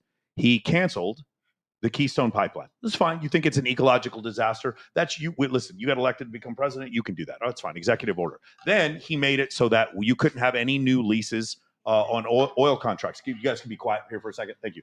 The new leases on oil contracts. And what happened subsequently is the price of oil started to fluctuate and went up pretty rapidly. Now, we still produce oil in this country. We're a net exporter of oil. That's what happened. But when you do that, and then additionally, you start spending money to send $175 billion to Ukraine, and you start spending money for stimulus checks, and by the way, the president has some influence over the Fed. You can't get off your dick to go tell the Fed to raise interest rates. When you do all those things and there's inflation, you need to own it. You need to own it. What I think I don't respect about this administration is if you want to say, well, we cut the Keystone Pipeline because it was an ecological disaster, that's fine, but take responsibility for what you did. And this administration has shamefully acted as if there's inflation and it wasn't their fault. 12 of the last 16 years, which political party has been in power? Do not tell me it's not your fault. Inflation is the biggest indicator here, and it's probably, if you want to say the one reason why Donald Trump might win this election, one reason above everyone else, it is the inflation issue. And the inflation issue is 17% year on year. I was 9% obviously in 1 year, and right now it's only about 3%. But don't sit there and act like the inflation wasn't your fault. MIT, a liberal university in Cambridge, Massachusetts, came out with a study saying that 42% of the reason why we have inflation was because of government spending. They basically putting a thumb right in the Biden administration's eye when they explain that. Again, if the Biden administration wants to say, well, yes, we spent this money, but it was for good reasons, that's fine. But now you take responsibility for what you did. And the reason why my gas prices and my groceries are more expensive is not because of random shit or because of COVID. It is because you spent more money. And if they had taken responsibility for that, I'd have a little bit more respect. But instead, I'm hearing Kamala Harris saying, we're going to drop the prices for everyday things. I'm like, and then do it. You raised the prices. But it's like, but the thing is, how can I trust you? Even if I believed that you were going to do things to lower these prices, how can I trust you when you won't even admit it was your fault in the first place? How can I trust you as a candidate? That's my main issue. And if I'm a member of a working class family, how in the fuck am I going to vote for someone like that? I just don't understand. It's like take responsibility for what you did. That's the only thing I'm saying. Down here. Oh yeah, I mean, you know what they were saying? If Trump was going to ruin America, he would have done it in his term, and if Biden and Kamala were going to make it better, they would have done it now. I mean, the last 3 years already, but what are they doing? They're just making it progressively worse and worse, and they're not just going to make it better right now just because she's the president. Do you feel like life was better when from 2016 to 2020? Oh yeah, when Trump was 100%. I wasn't able to vote back then, but I mean, I for sure was, especially the economy and everything. But that's just like basic that we can all see. Okay, I have to stop the show for a moment. Okay, so back in, was it 2020? I think it was 2020. I made a prediction. Okay, and people have been holding me to this prediction. And okay, I will say I wasn't exactly 100% accurate in this prediction, but I did say this. When Biden came into office in 2021, really, I said this. I said, Biden is so far gone cognitively that Kamala Harris will take over the presidency at some point. Right? Like I said, August. Okay, I was wrong about August. I was wrong about the timeline, but I wasn't wrong about the fact that she took over the presidency. Now, here's why. So people have been throwing this back at me. I don't know.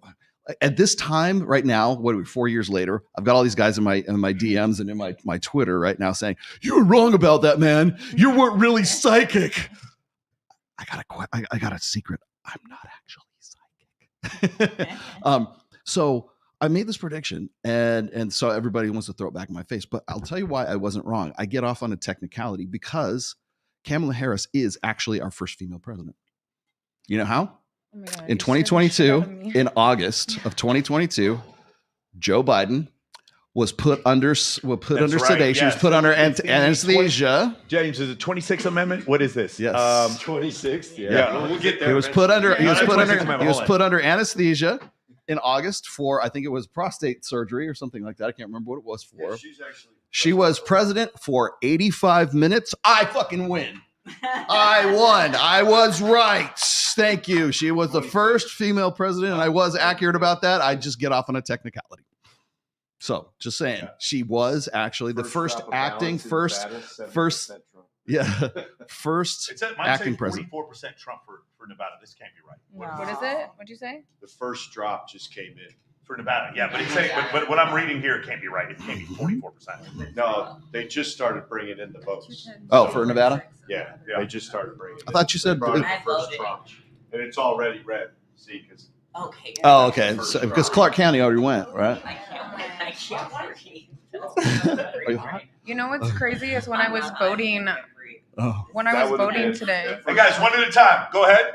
When I was voting today, I actually was in line with people who it was a couple that came from Wisconsin, and they've lived here, but they work out of both states, so they've kept their ID as Wisconsin. Which one's that? And AP? they wanted to partake in our in Nevada's, I guess, election, or voting here, because they just said that Wisconsin is just so far liberal that they didn't feel like their vote mattered. So they literally went through the process of getting an ID, even though they didn't have to here in Vegas, just so they could vote and try to push the state red, which I thought was really cool. Michael, I mean, Trump Yeah. Trump in general is for The 25th business. Amendment. I was wrong. If he's for business, and then you have people of color that the only way to get any kind of economic power is to start your own business. And so obviously, when it comes to race in this country, I think a president that's going to promote business will empower people of color in the best way. Wouldn't you agree? Of course. And so let's. Do you want to go through some more of the? Yeah. When I went to go vote, I showed them my ID, and then the poll workers were like, "Oh, I can't ask for this, but thanks." Basically saying that they can't ask for my ID. Isn't it crazy? It's I just. I Okay, can't ready? Here, understand I got that. the next one. So the first one is my first point is the Democrat Party needs to own the inflation that we're experiencing. Even if you have a good reason for it, own it. If you're not going to own it, then don't ask me to trust you to fix it, because I don't trust you. But number two, you know what? I'm going to ask you guys a question. Is the United States the only country in the world that has free and fair elections? Is there any other country that has free and fair elections besides the United States? What do you think? More. The UK. And is there any other country that has ever had free and fair elections? Any country? The UK. The UK has free and fair elections. Does France they ever have free and fair elections? What do you think? Maybe they have free and fair elections. Does Germany have free and fair elections? Spain has. Okay, cool. Why is it okay for them to have voter ID? Thank you. The end. I'm sick of this shit about there's some kind of discrimination with voter ID. It's utter nonsense. If you get an offender bender, the police can ask for your ID. Are they violating your civil rights? When I go apply for a home, they have to get my identification. Are they violating my civil rights when they're doing that? I don't understand how this is a violation of my civil rights. You know what's a violation of my civil rights? People who don't belong in my election voting in my election. That is a violation of my civil rights. I have the right to a free and fair election. That's a violation of my civil rights. And when Chuck Schumer says verbatim that he cannot wait to take all these undocumented workers and make them documented so that they can vote in elections, he is doing this for one reason. So if he does that, then they will vote Democrat in perpetuity and they never have to run an election again. That is the whole point. And if you don't understand that, then that is the only reason, the only legitimate reason anybody can be opposed to voter ID. There's two types of people who are opposed to voter ID. The people who understand that they're being crooked, and the people who are fooled by the first group. That's the only type of people that are against voter ID. There's no possible legitimate reason to be against voter ID. I was watching some of these. I knew this was going to happen. Right before all this, when it was early voting and stuff, and people were saying, "Oh, I'm trying to use these machines, and it only will accept the Kamala Harris Kamala Harris selection, and if I try to put it on Trump, it switches back." I don't know if it's bullshit, whatever. But I kept thinking about this, and was it in a 2019, 2020? I was saying, look, our voting technology right now we are one of the most advanced countries on planet fucking Earth, and we can't figure this shit out. I was telling we can figure it out. Well, I know we corrupt. can. We are either unable or unwilling, and I would say we're definitely unwilling. Yeah, let me tell you guys what's happening. Yeah, 210, 247. I'm looking on Fox News. It's 216, 248. Yeah, that's Decision Desk. Decision Desk has 223, 240. All right, listen. Decision Desk is the most accurate. All right, listen. The reason why is because if we ever get to the point where we're using blockchain and biometrics for voting, like at that point, Chuck Schumer can't lie anymore. They can't they can't sit there and try to they will fight that tooth and nail. They can't do it anymore because so they're trying to get these in as much as they can under the radar before we get to the point. Because guys, the idea, if you think 100 years from now they're not going to be asking for your ID when you vote, you're a moron. We're just getting in the way of progress. Obviously, that's what's going to happen. It's just it's crazy. I was going to say, I was telling these guys right before the show, I was like, I just watched that video of what Elon Musk's SpaceX when that rocket comes out of the sky and it just falls down. And like the rig catches it, the big tower scaffolding catches it.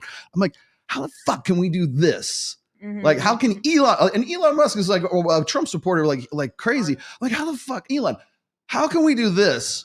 But we're still struggling to figure out how to do a verifiable, election. Or because it's the government. Guys, the government is so incredible. I worked for the federal government for 7 years as a military officer. It's so incredibly slow. People think of it as like sort of this like nefarious animal that creeps in the dark and like waits in the wilderness or like to try to hurt you. No, the government just doesn't care about you. There are more regulations. There are more checks and balances and more regulations on the video poker machines and the slot machines and those casinos back there than there are on your sacred right to a fucking free and fair election. Yeah, that's true. Yeah. Because if your vote doesn't matter, then fucking the country doesn't matter. You think that it's slow versus like corruption? Versus, it's a great question. It's nefarious versus negligent, and I think it's mostly negligent. I want you to think about if you've ever seen an alligator that's so big it can't feed itself anymore. That's what the federal government is, and the only thing that can feed it is the American people shoving its tax dollars into the mouth of the fat alligator. If you let the alligator, if you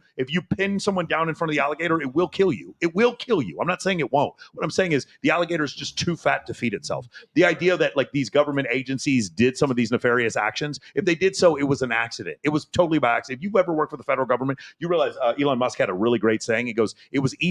I was able to build a heavy rocket to go into space faster than I was able to get the regulation approved by the government to build the rocket. I built the rocket in 2 months. It took me 6 months to get it approved."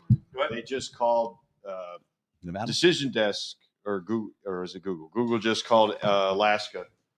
So now, there's a shock. That's not a shock because he's up by 15 points. All he has to do now with Alaska called, he's at 251. All he needs to do is get one of two of the remaining four of Arizona, Wisconsin, Michigan, and Pennsylvania. He's leading in every single one of them. And he's at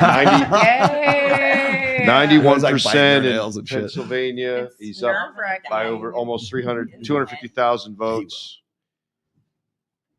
Come on. It's still a long way to go in Michigan, but they're almost at 90% in Wisconsin, and he's up by 4 points. And the lead that he's got in Arizona is staying pretty steady. Did you guys see the video where Elon Musk was like, if she does get into office, this will be the last election that we are able to partake in? Did you? I think it was Joe Rogan. It was Joe Rogan last night. So let's talk about that. So what we've seen is before the idea of like a police state guarding our freedom of speech, before it was just sort of this abstract idea that we didn't understand. And then the United Kingdom, guys, I want you guys to do something. Those of you who are watching this right now, I want you to do a little experiment for me. I want you to get on whatever platform you want. You want to use Meta AI, you want to use ChatGPT, you want to use whichever one you want to use. Elon Musk went on Joe Rogan last night and he made this statement. He goes, in the United Kingdom, they have put thousands of people in jail.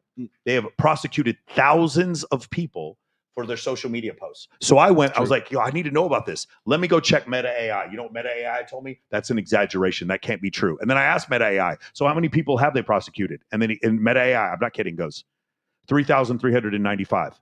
And I was like, you just said they haven't put thousands of people prosecuted thousands of people. And Meta AI goes, my what's it called? Sorry for the misinterpretation or my mistake. And then says, yes, they apparently have done it. And then I go on Grok and I ask the same thing. And Grok says 5,500 people in the United Kingdom they have put in jail. So like are not put in jail, but they have prosecuted for reasons of social media posts that supposedly incite hate. They have put people in jail for homophobic slurs. Homophobic slurs, which by the way, if you want to say homophobic slurs are deplorable, that's fine if that's your opinion. My point is it's not illegal. That's ridiculous for that to be illegal. So now the first example we have is United Kingdom. The second example we have is Trudeau. Trudeau in Canada, they freeze bank accounts of people who speak against him. We've seen this. Ryan Stone. So the point I'm trying to make is it's not a function of, hey, you taking away our freedom of speech is not some abstract thought. It's not some Orwellian idea that may happen. It's not some red herring that Republicans are coming up with. We see it in the United Kingdom. We see it in Canada. And my man Gad Sad warned us. He said, we're going to see it here. And if you listen to Kamala Harris, she said point blank, she says, we are letting these social media platforms say whatever they want and there's no regulation over them. And that has to stop. And you hear this, and then we have two very clear-cut examples of English-speaking Western democracies where they police what you say. The word police still exists. Make Orwell fiction again. I love that. Have you seen the t-shirt that says "Make Orwell fiction again"? Guys, this is 1984, bro. This is we're doing this again. The word police. We're at this place right now. They asked the Google AI one time, "What's worse, thermonuclear war or misgendering Caitlyn Jenner?" And they said misgendering Caitlyn Jenner was worse. And then Caitlyn Jenner responded and says, "No, thermonuclear war is worse," because it is. That's how far things have gotten. So be careful, guys. My whole point is get out of your echo chamber, but also understand. One of the things you need to vote for, while inflation is important, the other thing that's very important, especially for me as a content creator, is my ability for freedom of speech. It is very important because freedom of speech is not just for good ideas. Freedom of speech is also for stupid ideas because freedom of speech allowed Madam Harris to say that there are Madam Harris to say that there are no deployed troops for the first time in history. There are no troops deployed in combat zones anywhere in the United States. And then you see the video and there's these troops and they're like, then what the fuck are we doing? because freedom of speech allows you to say stupid shit too. And that's why it's important. Well, it's going to make you ignorant. It's going to make the American people ignorant. You're going to only be able to believe what they're allowing you to see. For sure. It's going to cause a very socialistic style of government. That's my personal belief. And buy my books in the print version now. Yeah. Okay, cool. Let's do it. I got a good one here for you. Hang on. This is so funny. We got 19 It's electoral votes personality to go. when you can switch who you are at the push of a button. Swish Kamala. That's right. Oh, hello, young lady. Quite a marvelous day, innit? Why does she talk so weird? Let me play with her. Well, hey there, little nugget. I'm going to be the first black female president of the United States of America. Man, this doll sucks. Accent Switch Kamala can emulate any accent you like, as long as it grants her credibility. Bonjour, tu aimes les croissants? Merde américaine. Guten Tag, Sie lieben ein Bratwurst? Ufta, ufta, ufta, da. Luke, I am your mother. Swish Kamala. That's right. But wait, there's more. All new Accent Switch Kamala comes with 2 bags of campaign money, a blind eye for illegal immigration, and her own multi-laugh 3000 generator. Laugh in every way possible.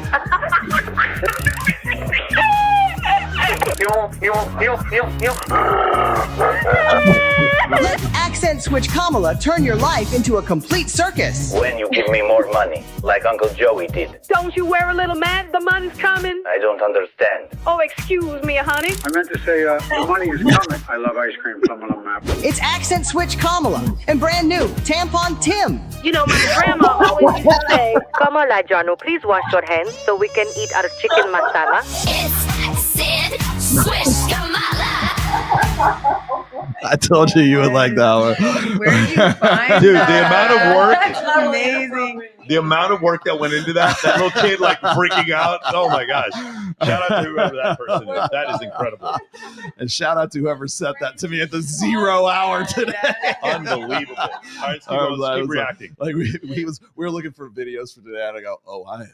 Hey, ladies, by the way, feel free to interrupt and interject at any point. If you want to say something, feel free to interject. I want you guys to all have your say in here. Do we have another video coming up? Yeah, let me grab. That was pretty awesome. She's kind of a puppet, though, right? Like, it feels to me like they just put her there, and they're like, okay, Joe Biden can't do it anymore because he's technically dead now. So, like, let's just put someone else. The level of like pandering, and people should take it as people should take it offensively. I think the best way to describe it is awful. Kamala Harris thinks she's talking to poor people. She's only talking to woke people. That's the problem. And the thing is, poor people. People don't understand. She doesn't understand, because if she understood what she was doing, what she would do is she would have gone on Joe Rogan. If she actually is like, I want to talk to the common man, she wouldn't have ducked Joe Rogan. She wouldn't go on call her daddy and say, can you guys think of a single law that deals with male sexual rights? I'm like, I can think of one. It's called the Selective Service, motherfucker. It means I got to sign up for the U.S. military and women don't. How about that one? You ever heard of that one before? I got another one. It's called alimony. 98% of it is paid from a man to a woman. That's another one. Oh, there's a couple of laws that regulate only men. It's even better now. Actually, you don't go and sign up for Selective Services. They do it for you now. Thank you. Right on your 18th birthday. My ass, listen, my heart is from Texas, but my ass belongs to the U.S. Air Force. Yes. Go. Captain, my captain. Here we go. Is this stuff that's trying to embarrass him? I think that actually helps him. It's a strategy, and we're being played. And the problem is that takes up oxygen in the room, as opposed to talking about real issues that might actually change voters' minds, such as if his proposed tariffs ever become a reality, and there's anything in congruence with what he's planning to do with immigration, both legal and illegal, that is literally a peanut butter and chocolate combination for runaway inflation. His proposed economic plan, the deficit would be triple what it is under the proposed economic plan of Harris. That is effectively the biggest tax increase in history on young people, because I won't be here to pay back that debt. I'll get the champagne and cocaine that will create. I'll get the stimulus for it. It'll prop up my assets, which I already own, because we have enough creditworthiness to pay it back for 20 or 30 years. We'll be fine. But when shit gets real in 20 or 30 years, it's going to be really ugly. If I was a young person, I'd want to know, wait, that's about to be the largest tax increase in history on me. But we don't get time to talk about this stuff because we're talking about fucking Ave Maria. Turn it up louder.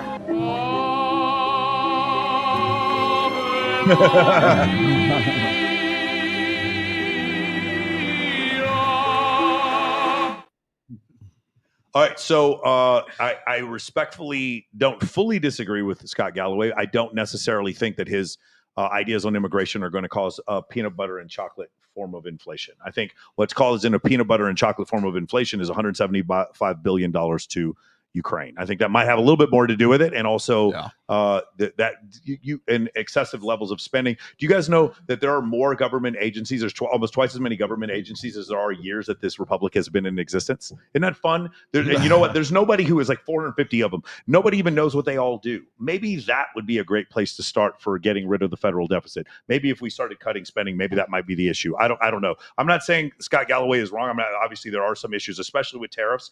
I think Elon Musk put out a really, really great, the way he said it was probably the most articulate. You can't just spring tariffs on people. If you do, then you're going to disrupt supply chains, and that will create inflation. That's definitely true. But I think tariffs, to a certain extent, you can use tariffs or the threat of tariffs to get certain companies in line. And you can also encourage manufacturing in the United States. The United States is the second biggest manufacturer of goods in the entire world. Anyway, we got another one? What you got for me? Trump's up in Nevada, 70% reporting. He's up by 1 point. That's going to close pretty quick the way they do it. They're going to make Arizona look like snails. It's tough to see that with 91% reported in Pennsylvania that she's going to be able to make up the gap of over 120,000 votes. If he picks up Nevada and Arizona, does he win? So if he picks up Nevada, Arizona, which he is, it's just Arizona's going to take a week to count. Yeah, as usual. Well done again. Once again, well done, Arizona. Right on. Right now, Fox News is 248, 216, and Perplexity has it at. Yeah, they don't have.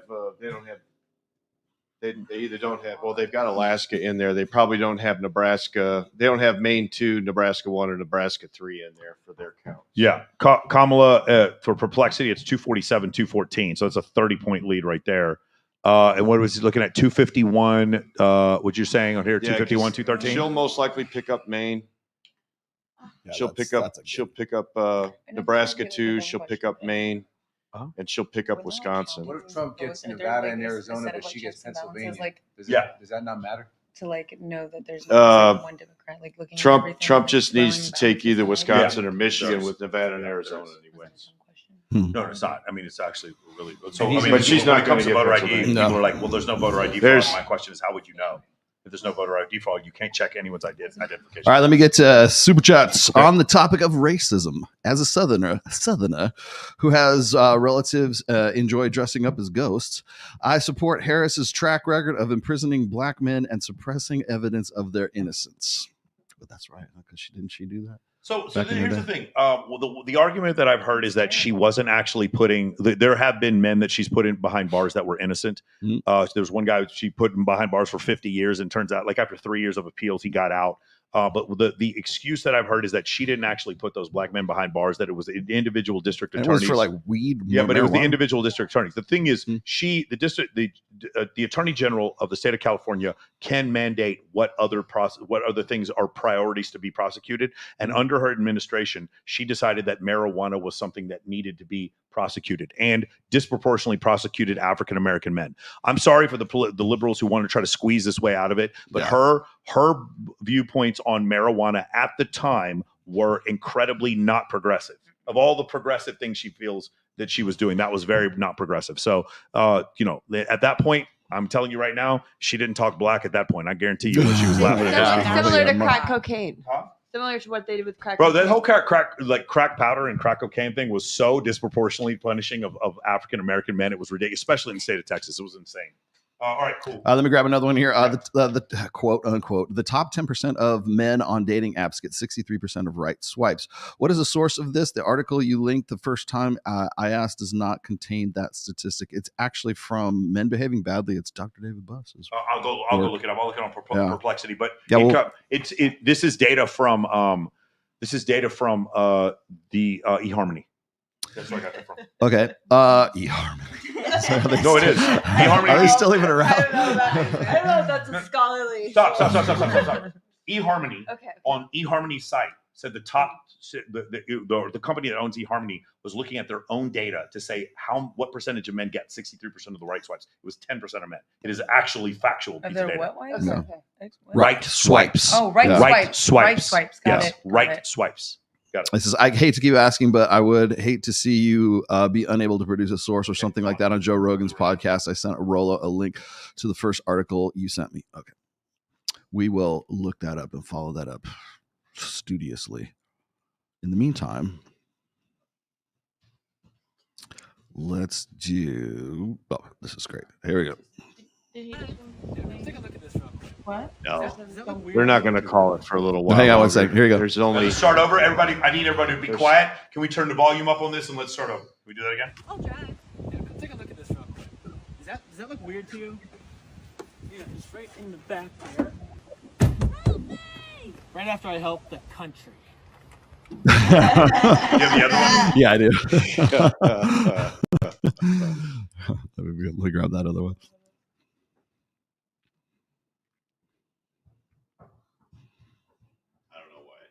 Rolo, put up that video of me knocking that racist out. Maybe they are. I have it on me. Oh, here it is. Okay, this is a good one. I'll be right behind you. See what six. Hey, let me start over. There you go. I'll be right behind you. See what six, dumbass. What the hell?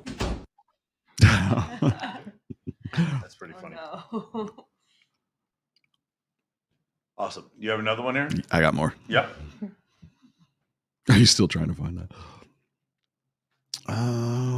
Let's do not that one. Let's do this one. Okay, here we go. I've seen this tweet going around today from Elon Musk.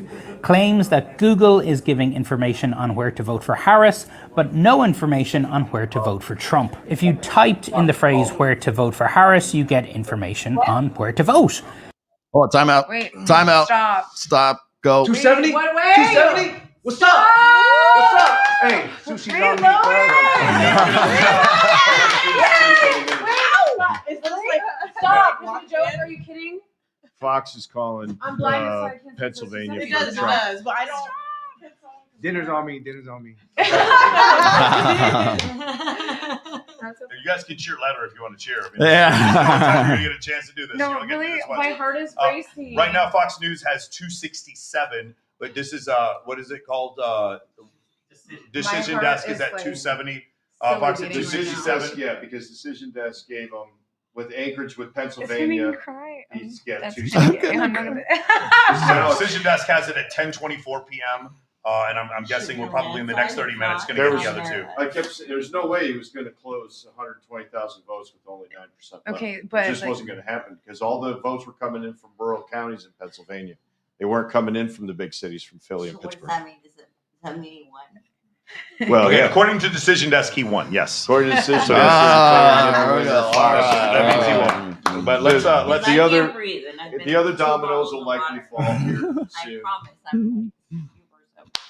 I'm supposed to speak. Yeah, so I'm looking right now again at Fox News, and it's 267 for Trump. Okay, all right, good. We're gonna celebrate. Everybody, let's look up at the screen here real quick. Let's do this next video, the one you had right there. Oh, the other one. Let's see where it is. No, not that one. Nope, not that one. Oh, here we go. Type in the phrase. Yeah, I'll back up. So you might have seen this tweet going around today from Elon Musk. Claims that Google is giving information on where to vote for Harris, but no information on where to vote for Trump. If you typed in the phrase where to vote for Harris, you get information on where to vote. If you typed in the phrase where can I vote for Trump, you get news stories. Now, because the world's richest man was tweeting about this, Google fixed it pretty quickly, and they responded saying this happened because Harris is the name of a county in Texas. They also pointed out that Vance is the name of a county as well, so the same thing was happening. They said very few people searched those specific terms, and if you go to google.com, you will see information on where to vote, no matter who you're voting for. Okay. I mean, if that's what they want to say, but that was a pretty big news story. But my favorite part about it was that he tweeted. What if he had not tweeted about it? Yeah. Would anybody have anybody knows? Yeah. The other thing I want to point out is what happened when with YouTube when the Donald Trump interview with Joe Rogan came out, and it wasn't even when you search for it, it didn't even show up. Mm-hmm. And here's the crazy part: it's not just that it didn't show up; it wasn't even trending. It got 100 million views, and it wasn't trending, bro. That is like deliberate at that point. That's the point I'm trying to make. And the thing is, when it comes to our information, social media platforms have a disproportionately large amount of leverage when it comes to our the information that we receive. So one of the things I like to do is I like to look at Grok. If I'm going to look at ChatGPT, I'm also going to look at Grok. If I'm going to look at Google, I'm going to go back and look at Grok, just because Grok is the AI platform that's run by Twitter, and it's not perfect, but it's still better. And I have noticed that I get different information on those different platforms. So I like Grok. Anyway, cool. Let's see. What else do we have? Do we have any more? Got one more. There we go. Poll out of Iowa. It shows Vice President Harris up 3 points over the former president, 47% to 44%. Now, that number is still within the margin of error, so there's no clear leader. Former president attacked the pollster and said the poll was intentionally skewed to favor Harris. I got a poll. I'm 10 points up in Iowa. One of my enemies just puts out a poll. I'm 3 down. Why do they announce a poll that's highly skewed toward Democrats and liberals? Why do they do that? When you read it, they interviewed far more Democrats than they did Republicans. Why did they do that? Why did they do that? When former President Trump says we interviewed more Democrats, well, that's what came out of our data. We did nothing to make that happen. The best news I can deliver is my best shot at what's true, because then you know what you're working with and you can make adjustments as you need to. But I can't see that there's any advantage to me or my career in messing with the numbers to make it look a particular way. Well, there's about to be a big fucking disadvantage because Donald Trump won Iowa by 14 points, by almost 300,000 votes. And I know one pollster I'm not hiring for the next election. Yes. Not only what Donald Trump said, he said he sounded like a bumbling idiot. No, what he turned out to be absolutely true. He won by 14 percentage points with 95% of the Iowa vote coming in. Exactly what he said. Like literally exactly what he said was true. He's like, I'm up by 10 points and they're saying I'm down by 3, and he wins by 14 points. It's 295,000 people. It's just madness. Anyway, cool. I thought that was a pretty interesting one. Hold on, by the way, I put that in the queue, not knowing he was going to win Iowa. I put that in the queue, and he just destroyed. I had like no idea he was going to win Iowa. Perfect timing. Since Kamala is vice president and head of the Senate, she will have to confirm Trump as president. Of course, yeah, that's pretty funny. That's pretty funny. That's pretty funny. That's what who certified, and it's kind of turnabout's fair play because who certified Biden's presidency? Do you remember? Who's the vice president of the United States under Trump? Pence. Mike Pence. Yeah, and that's one of the reasons why Trump doesn't talk to Pence anymore. Yep. Oh my goodness. Hey, do we have any more? I think we're just about out, man. Nice. Okay, beautiful. Let me see here. So right now we are at Wait, so just because they call it, does that mean like that's like? All right. So here's the thing. You're asking about the legal mechanisms to certify this. It's not even certified until the Electoral College actually occurs. What is it? Each state sends one person to be there to give out their electoral vote. Some people, maybe it's more than one. Each state has a number of delegates based upon their population. Yeah, the population. They so send a ballot of delegates. So what we're seeing could just be bullshit right It's now? not. It could be bullshit. There would be no precedent for this. I mean, technically, could the delegates vote wherever there could they be want? some shenanigans Yeah, between it could be. now. I believe the number of electoral votes is you add the senators and the congressmen together. Is that correct? It's how you get the electoral. No, it's they issued their ballots to the Senate, and then the House and the Senate voted up or down. Right. Well, what I'm saying is the state of Texas, if I forgot how many senators they have, but it's the number of congressmen plus senators equals the number of electoral votes. I believe that's the case of how the Electoral College works. So that still has to happen, and then they certify him being a president. But he isn't even going to get sworn in until February. The next Congress gets sworn in, then they hold the delegates, and then they voted in, and then it's official. That's the way it works. Yeah, and what I'm saying is that's 270 you see up there. I don't think is going to cause Kamala Harris to give a concession speech in the next 30 minutes or anything like that. I think we still have a ways to go. Trump's supposed to speak soon. The other thing too is even with California reporting, Trump's up by 5 million in the popular vote. Yeah. 5 million? That's crazy. Million. That's wow. So this will be the first time. That's another good trivia question. When was the last time a Republican won the popular vote? It would have been before. So Gore and then Reagan. I was just going to say the last red wave was like. No, it was Bush 1. Bush one? Yeah. Okay. Let's do this real quick. We skipped over this, and I wanted to ask you a question. The men that you would choose to date, do you see them? Have you ever dated a guy who's a liberal, a guy who's a conservative? Are there conservative things you see in men that you find attractive, or liberal things that you see in men that you find attractive? Well, I have a really traditional view. Like I'm Bulgarian, so like my parents are immigrants, and I just kind of have that view. So like my thing is, you kind of have to be conservative, just because if you're like a liberal man, most likely I don't know. I just feel like you're not gonna like have that like manly role that I want you to pertain in a relationship. So I just don't see it. And you're most likely not going to be good with money either. It's a deal breaker. That's funny. It's just true. That's funny. It's a deal breaker for me. Mia, what about you? I've never dated a liberal man. I need a provider, a supporter. I need someone strong and dominator because I'm very much of a strong female, so I need someone to be more dominant than me. And I don't feel like a liberal man would be able to dominate me. I feel like I need someone who knows how to run a business and how to, just be a man. And to me, dating a Republican is a no-brainer. He's sitting right here. Like, why are you talking about him like this? He's just sitting right there. Sean's just sitting right there. He's just minding his own fucking business. And he's just going to talk like he's not right there in front of you. I do have to say, as a woman that owns a business, I'm incorporated. I have an LLC and I pay taxes. So even though I'm a green card holder and I'm not a citizen yet, I still have to pay taxes, and I live in California.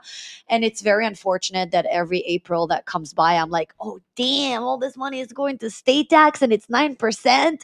So I'm like, I feel like, like being a Republican, when you own a business and you make a lot of money, I would rather save that money on taxes and donate it to charity and places that you actually know where your money is going for, than it's actually going to taxes and like you don't know where exactly what they're doing with this money. It's probably all bullshit. So I mean, the argument would be the money is better in my hands.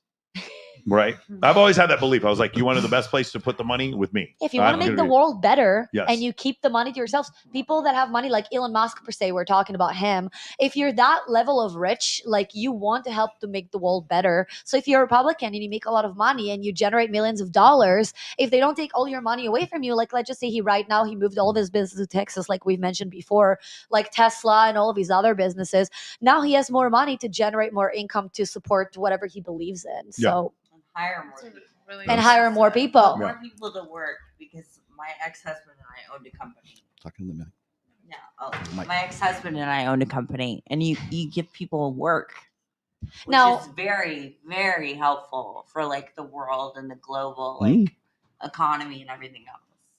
Now, my first time in San Francisco, we were talking about San Francisco because that's where you're from, right? Yeah.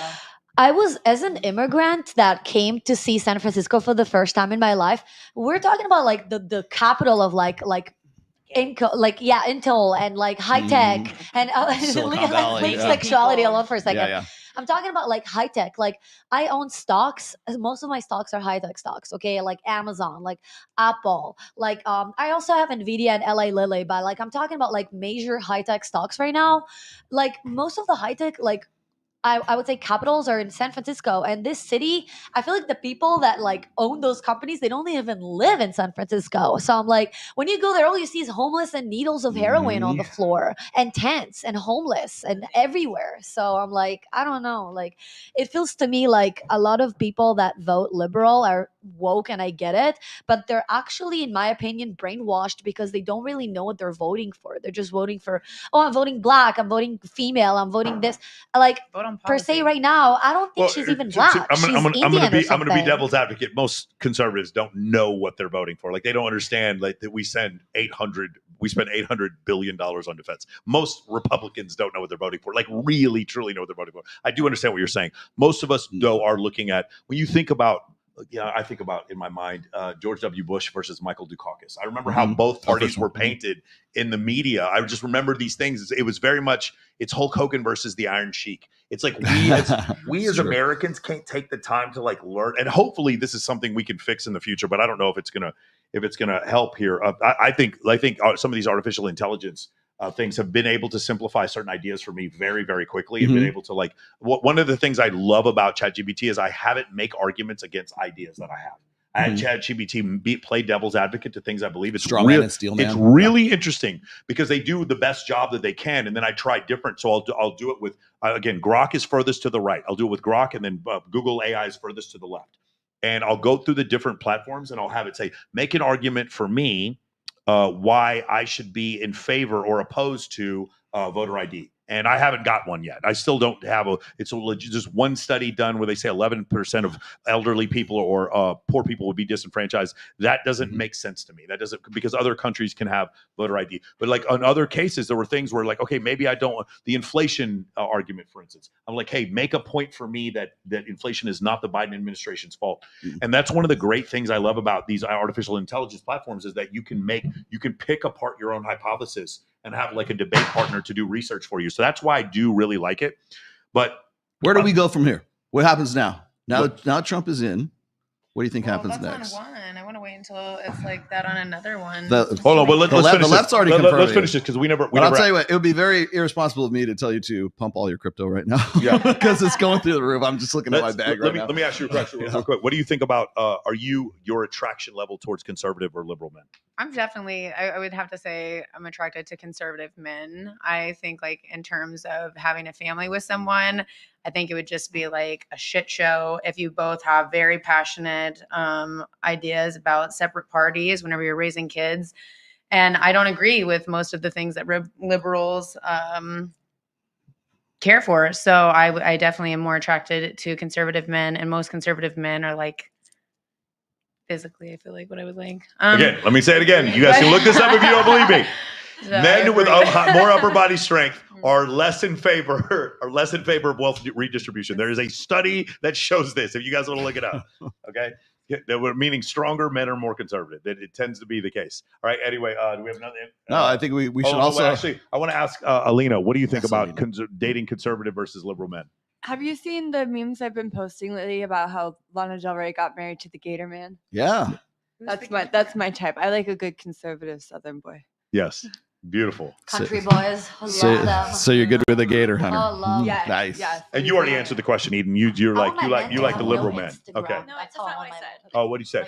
I don't know. Oh, time out. Let's everybody let Eden speak. Go ahead. Actually, I don't base politics. Don't really play a factor in my relationships. I Yeah. just purely go off how they treat me. So this is really interesting. Scott Galloway talked about this before too. How one of the reasons why people aren't hooking up as much is because of this liberal conservative divide. More men are leaning more to the right, more women are leaning more to the left, and because of that, it used to be, and I don't remember going on dates in the 1990s or the 2000s where I asked a girl what her political affiliation. I didn't care, but now it does seem to be a thing. It's very, are you? Dude, the pro or anti-vax thing was a big thing. People going on dates. It was even on the dating apps when people were swiping. That was, and it listed your political affiliation by doing so, right? And religion, those kind of things. I don't remember caring that much. Although I got to be honest with you, 20 years ago, we didn't care about body count either. Like these things, these were different considerations that we have. And now your political affiliation tends to be really, really important. I do think you can be hot enough to get over being liberal. I do think that's just my personal opinion. If you're hot enough, I can get over. Yeah, well, really, yeah. Because socialism I'm great. gonna sell out a friend of mine, and she's probably okay with it because she knows I love her.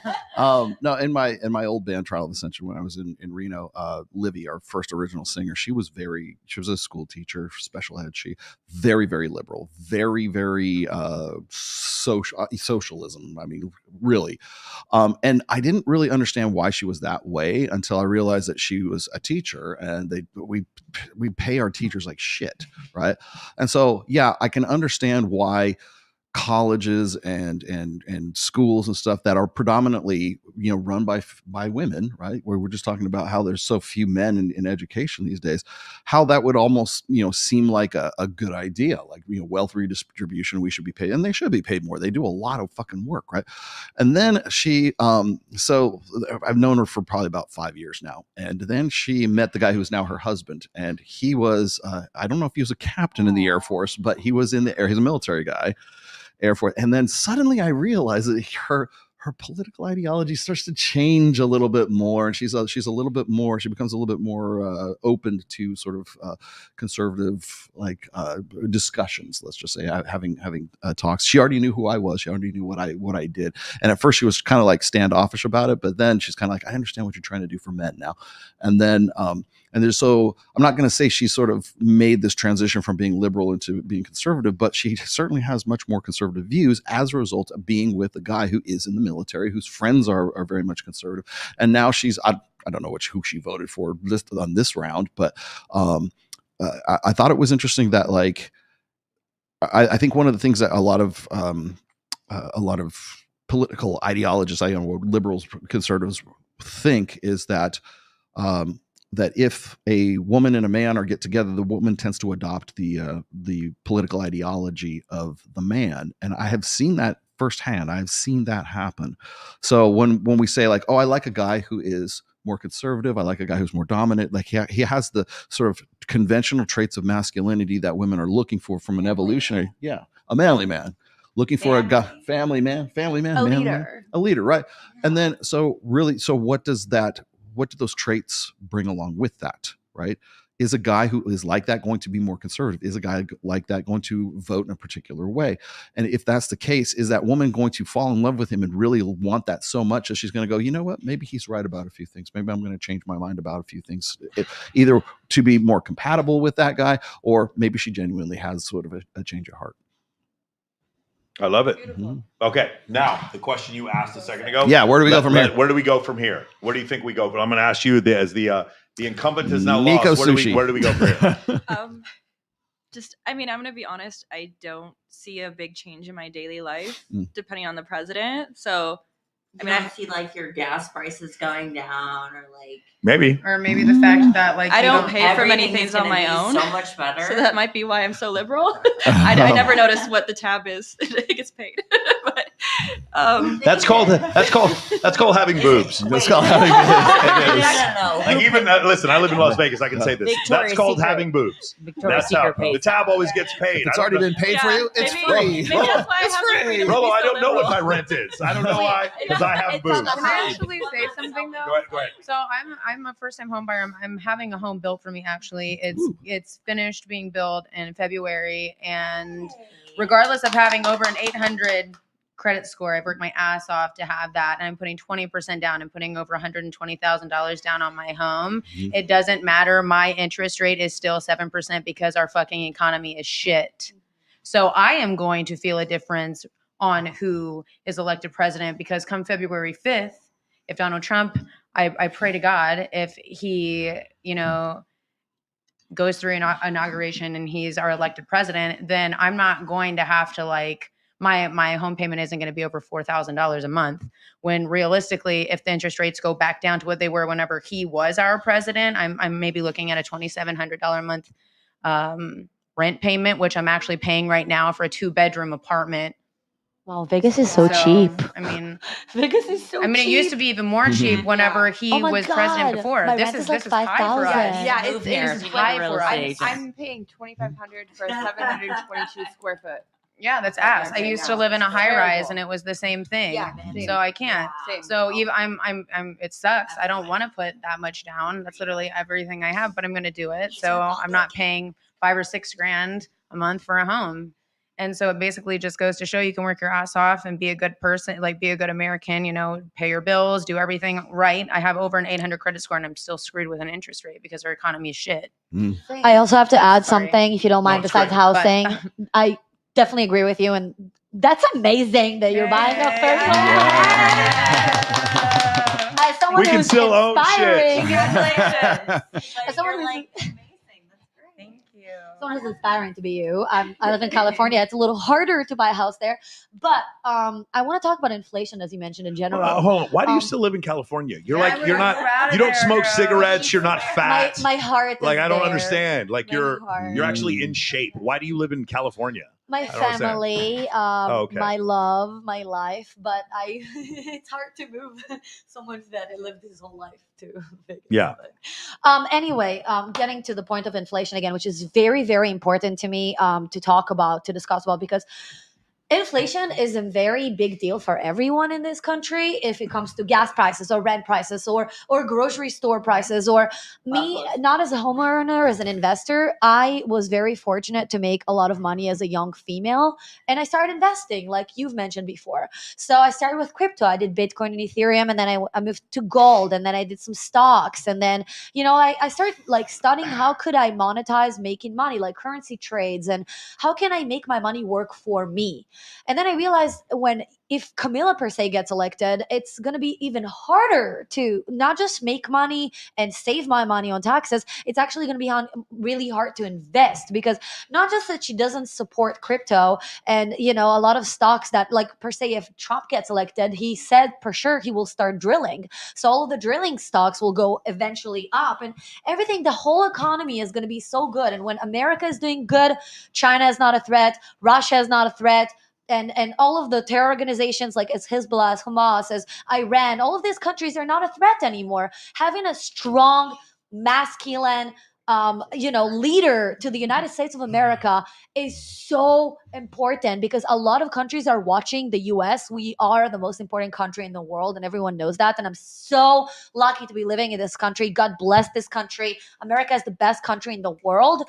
And living in this country, looking at someone per se like Camilla being the president is going to be a joke. And people are going to watch us let's just say someone in Germany is going to watch the news and going to be like, that's the president of the United States of America? Where is their military? They don't even look scary anymore. This country, let's have China kill them. Let's have Russia and Putin. The only reason why Putin invaded Ukraine is because Trump is not the president. I'm being honest here. Trump and Putin are friends, and he respects Trump.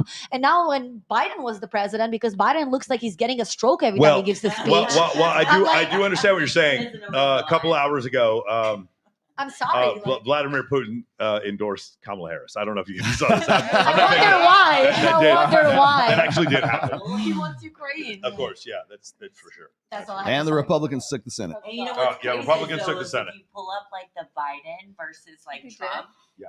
like Biden and Obama. Sorry, which I'm a Texan, so I hated Obama also.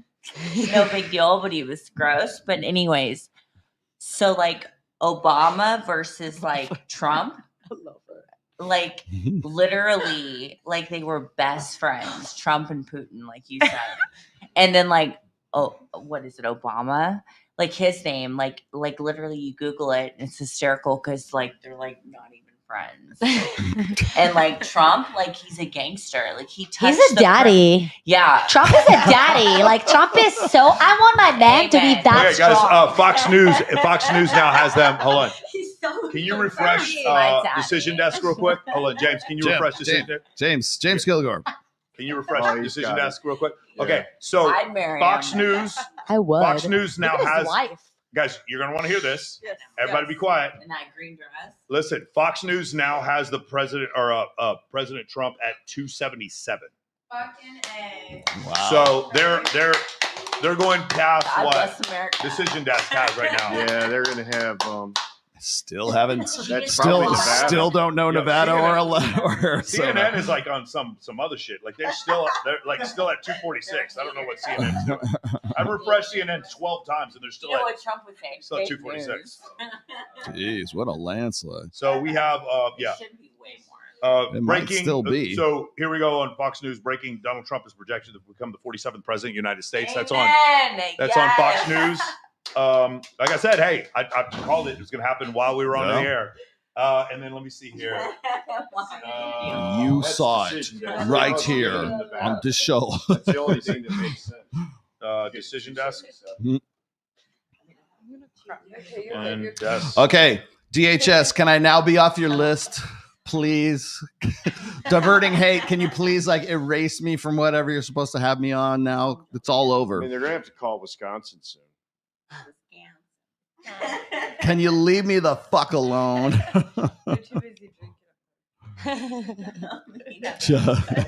CNN delaying the inevitable. I'm going back to California tomorrow. Everyone in LA is crying. Everyone is crying. Do we have any like videos of people crying? Because I would love to fucking see them. Oh my god! Can we show that? You got to go to Harris's headquarters in Delaware. Probably. Oh my That'd be where they do it. Change your laws, I'll change my taxes.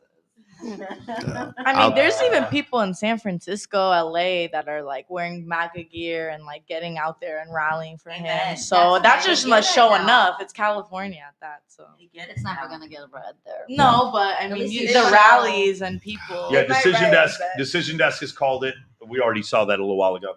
Fox News has called it. Hold on. Let me see the AP. Hold on. Associated Press.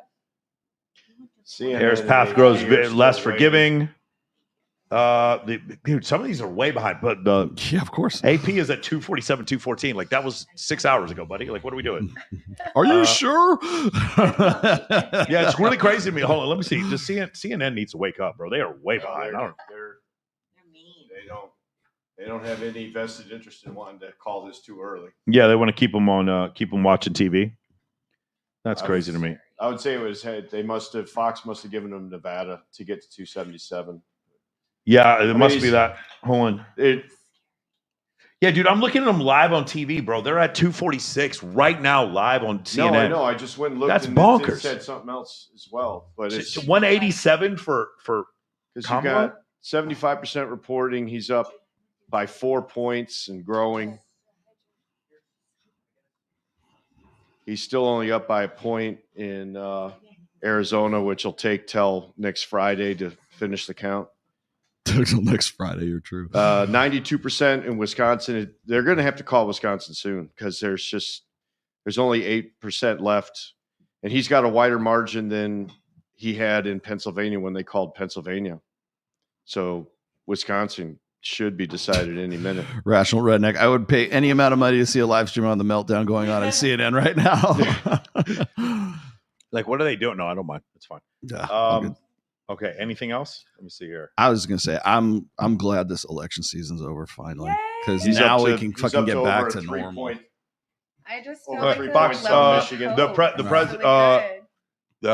He's about Is to he speak. speaking? He's about to speak. Okay, Yeah. I don't. Are we allowed to do Let's turn this? him on. How bad can this go on? They've said soon for the last 30 Well, minutes. since we're both not monetized, I don't see how Yeah, it I can don't get like any it worse. be monetized. I don't know if this will be Soon for copyright. the last 30 minutes. But I think if you can keep us on the side, like we're reacting to it, I think we'll be fine with this. I don't think it's gonna be a problem. But yeah, I'm looking at right now Fox News Live, and it looks like they've Fox News has gone to 277, like I said before. Yeah.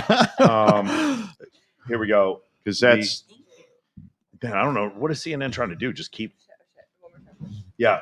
Trump will address supporters at campaign event in Florida. Watch CNN. So we can watch on there. I'll bet you MSNBC probably doesn't even have him at 100. Let's take a look. Oh my God. Girls would I be literally even work worse. with are texting me right now about winning. Oh, whoops, that's not good. We're all nervous. Was that the vodka? Yeah. Insane right now. Kettle One. We needed some champagne. Yeah, we should. Yes. Gotta pop some champers. DoorDash it. Can you do that? I have no idea. I've never done that champagne. Not in Nevada, in California, yes. I was gonna say I thought in Colorado you could Not do booze. that. You can't. I lived there briefly. Yeah, they want Very you to go to the briefly. clubs to get your booze. I'm looking at Rachel Maddow right now. That's Donald right. Trump to speak as supporter soon. Alabama projected winner. MSNBC is still running the 247, 194 number, but they are counting that the Republicans have won the Senate. So if MSNBC is saying it's true, then that means it's even worse than that. Even worse than it seems. I mean, they're up by 2 and they have so 4 more exciting. potential pickups. Yeah, in the Senate. And it see. looks like they'll hold the House. They were projected to lose it about a half an hour to an hour ago. I just want to hear what Mark Cuban, Rachel Maddow, they look exactly the same. They look exactly the same. I'm sorry. I want to see what. Will the real Mark Cuban, please? Yeah. All right. So Trump HQ right here. I'm watching on Fox News. Over here, I'm looking at Fox News on YouTube. Maybe we can get away with this. We can show Fox News. You want? And actually, we'll do it in a little bit when he comes on. Say, or we could probably just end the show and everybody else could watch it. Share it. Yeah. Yeah. This is pretty cool, man. I'm glad that I got to spend the time doing this with you. This has actually been one of my favorite shows. This is one of my favorite shows. Yes. Congratulations. Fucking jumping for joy right now. I You know. just cashed the hell out. We're trying to contain ourselves. Every week. I Yeah. love this for you. I'm afraid to ask how much money did you just make? No tilt. No tilt. You want to be so funny. Where do you bet? What app? Uh-huh. What platform? It was all over My Instagram. boy Scotty. Where is Scotty? Instagram. Scotty's my boy. We should be Instagram friends. I can't believe this. This man. We're gonna have sushi after this. Is everybody down? Yeah. We're gonna do it. Oh, yeah. We're gonna stimulate the economy and pay less in taxes Yes. afterwards. Yeah. And hopefully, I can write it all off. You know what I'm saying? Yeah, that's actually what I'm kind of hoping happens. I'm in final. Okay, so here's how it's gonna work. Ready? The Last time it was like this. Right, and then right. Well, that had to do with mail-in ballots because of COVID. Okay, so what's going to happen now is the certification of these elections. It won't be maybe today, tomorrow, the next day. I can't remember. It might actually, and then the Electoral College will happen after that, and then he won't be inaugurated, obviously, until next February. What'll happen is these news media organizations declaring him the winner. It doesn't mean anything, but they also don't want to be. But they also don't want to be wrong. He needs to live under a rock until fucking January. Yeah, because they gotta put him in president every day and murder him. So a couple of issues are aren't there still pending? So the sentencing for the felony counts was postponed until after the election. Isn't that correct? Is that still a thing? Literally. Look on Perplexity. Trying to kill him and put him in president. That's all they try to do. What Melania said when they asked her, My brother, hey guys, before we can't hold on, stop. We can't go on without a quote from Patrick Sartain. You guys ready? Patrick Sartain. Everybody paying attention? Pay attention. Kamala's starting an OnlyFans now. Shout out to Patrick Sartain, political contributor. No relation to me, except that he's my brother. Yes, he is. He's sweet. Yeah, you guys like Patrick? Oh I know my you like God. Patrick. That was great. He came for my birthday. Awesome, man. Man, I like the energy. I don't even want to get off. Hey, guys, we have any more super chats? No, that's it. We're gone. We're good. Huh? It was madness. It was incredible. It reminded me why abstinence is so terrific. It really is great. There's way less work when you just don't pay attention to women, and there's 35 women at your birthday party. That's the only problem. Congratulations. Yes, I made it to 40. I made it to 47. That's great. I know. Nobody believes me. You do look younger. I appreciate it. So actually, there's one thing I want to go over, which is by the swing states by swing state, because we were just looking at that right now. Let me go to Perplexity again.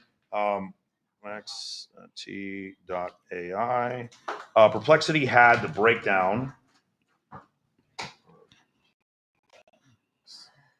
Most of the polls showed Harris up by 1 or tied. The election. Here we go. Okay.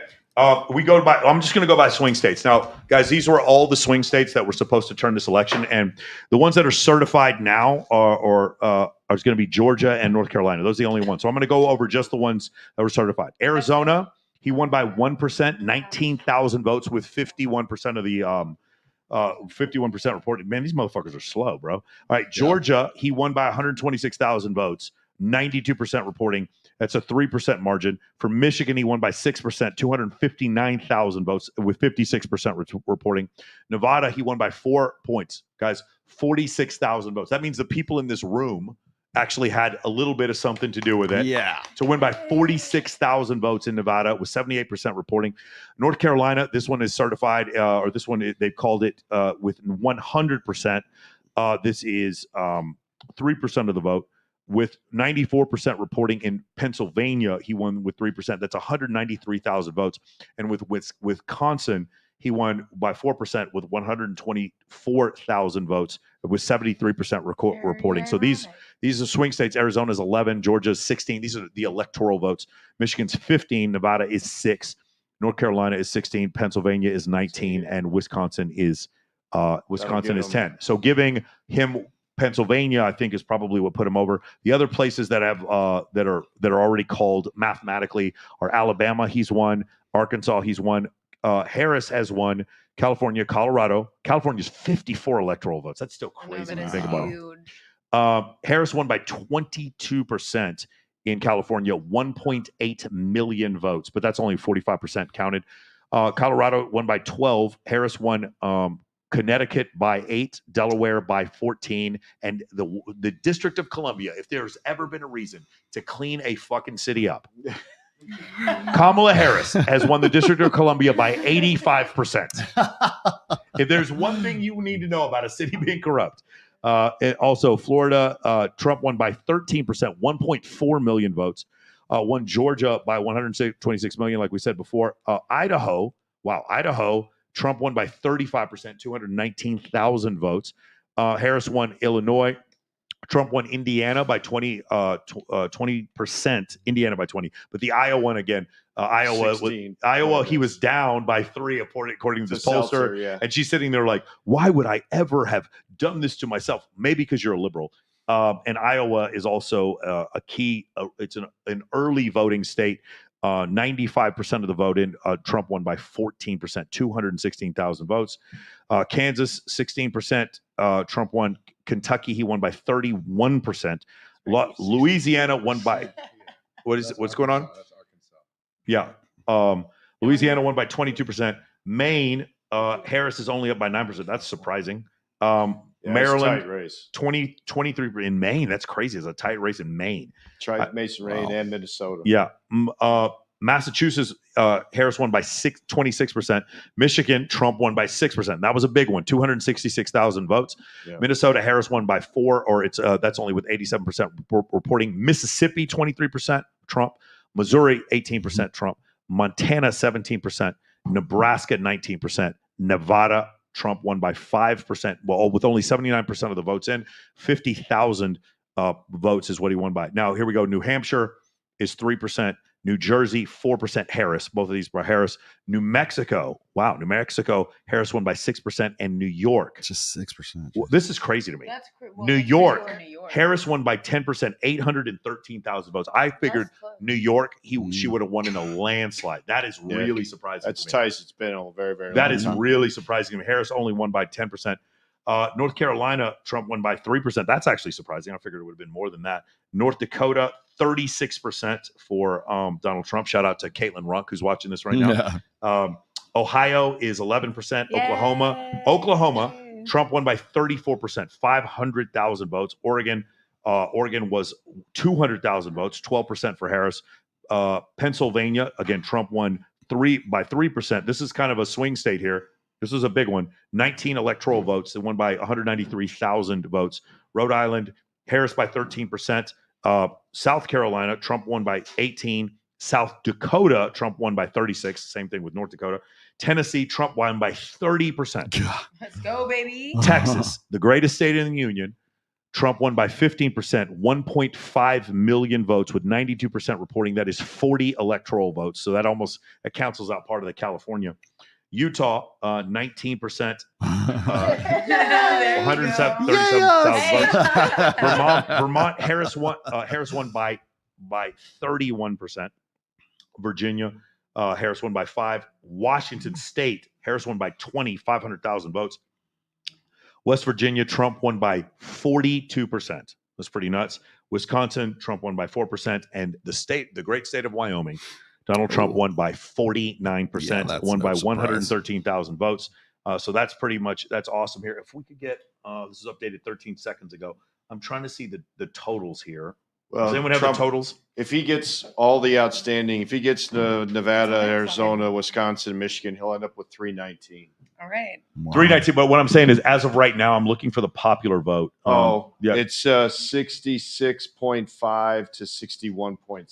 So it's about 5 million. 5 million more. He's holding pretty steady, about 5 million. And in the last election, though, we're in the 70s, right, for both sides? Yeah, because of the mail-in ballots that were sent everywhere. Yeah, there was a much greater participation level because of the mail-in ballots. Interesting. So we're not gonna get to 70 million for this one. No. I think we're gonna get to probably 150 total, but it might be lower than that. So 150. Well, that may be 75 for each side. 70. Well, yeah. The projection was Trump was going to get 75, and Kamala was going to get somewhere around 72 to 73. So just for just so people understand, that's about 145 million people out of 330 million people who voted in this election. So, I mean, free and fair elections, that's pretty close. I mean, you imagine all the people. It just shows message is really important because you got to motivate your base to come out. Yeah, you do. And by the way, Barack Obama did an incredible job of motivating African Americans to come out in a super high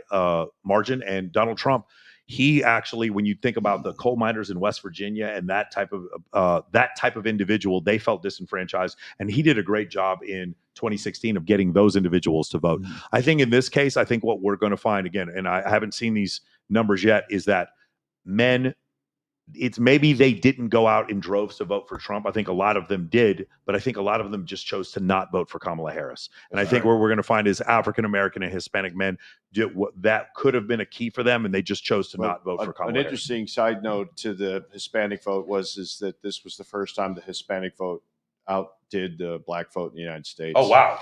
Okay. Wow. And Trump got about 45% of the Hispanic vote. That's amazing. Well, Chuck U. Schumer, guess what, buddy? You want to keep them coming in because a lot of them are Catholic, and they might vote for you.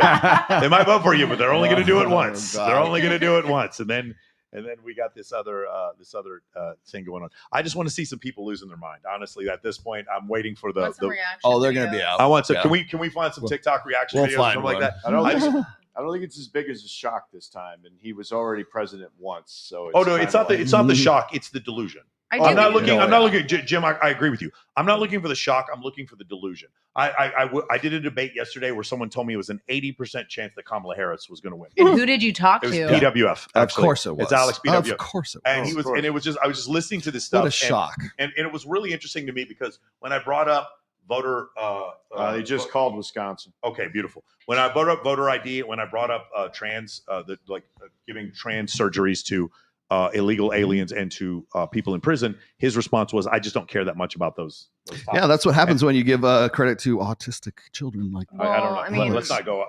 We like Alex. Well, you don't. I like Alex. I like Alex just fine. I mean, I don't want my text. Okay, so hold on. I'm looking at the House. It's 190 to 166. Yeah, there's going to be too many that are too close to call. The only thing can I say to that is they wanna take our tax dollars to pay for people to transform their bodies. Okay, so pay for my tits. Pay for some new tits. Join the new. I want your tax dollars to pay for some new tits. So they do that in the U.S. Air know Force, what by I'm the way. If you join the military, they actually do get free boob jobs. So- But there is one thing I do want to point out. So the whole thing about gender affirming care. Okay, if I am, there's studies. If you guys want to read The Happiness Hypothesis by Jonathan Haidt, highly recommend all of Jonathan Haidt's books. The Coddling of the American Mind. There's fantastic books. One of the things he talks about is there are actual legitimate studies that show that plastic surgery increases the self-esteem of women, and it does so for long periods of time. So women will get plastic surgery, in 10 years after they get plastic surgery, they'll still report higher levels of self-esteem. So if you have that, I know no one's going to argue the point. That's not my point. Oh no, I'm an advocate for plastic surgery. However, nobody paid for my plastic surgery. You're making my point for me. Yeah. So what I'm saying here So you is can pay for your what I'm fucking saying here is if we're going to do gender affirming care, which includes surgery for prisoners, and we're doing so because of their self-esteem, then why don't we just start giving men TRT in prison, heterosexual men, and why don't we start giving women boob jobs in prison?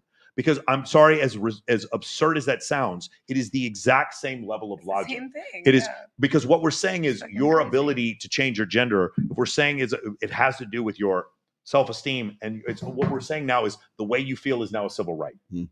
You feeling good is now a civil right. It's mental health, and so my Blue Cross Blue Shield should cover my boob job because of the price. Again, but when we go into the whole, I agree. I would just like to say real quick, with or without the government, as a woman, if you can't find someone to pay for your surgery, that's a skill issue. It is. Yeah, it's a skill issue. Yeah. We need you to come back and we want to talk about some different things. There it is.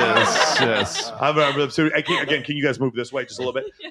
So the thing is, My gender affirming I care was love that. sponsored. Your gender, Eden's gender affirming dinners, gender affirming rent payment, gender affirming boob job, gender affirming. Yeah, it's like I might need to take Eden's a like class I from you, don't know how much. you know? Eden's like I don't know what my car payment is. What I know, It's free. I've got boobs. I've got for it. boobs.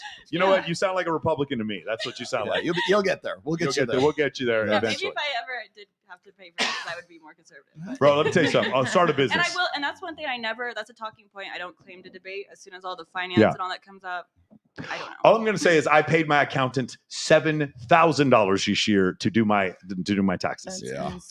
I pay my accountant $7,000. I'm not talking about what my liability was. That's how much I paid my accountant to do my taxes. Yeah. When you run a business, bro, they come after you. So it's rough, and you come to the realization. I think boob jobs should be paid for by taxpayer Hey, let me dollars tell you something. because Let me they tell you increase something. human Let me say happiness. something. Let me say something. I am not Everyone's married. happier as a result. I am not ready to die on this hill. There was a point where Barack Obama was interviewed and he said, "You know what I'd be in favor of?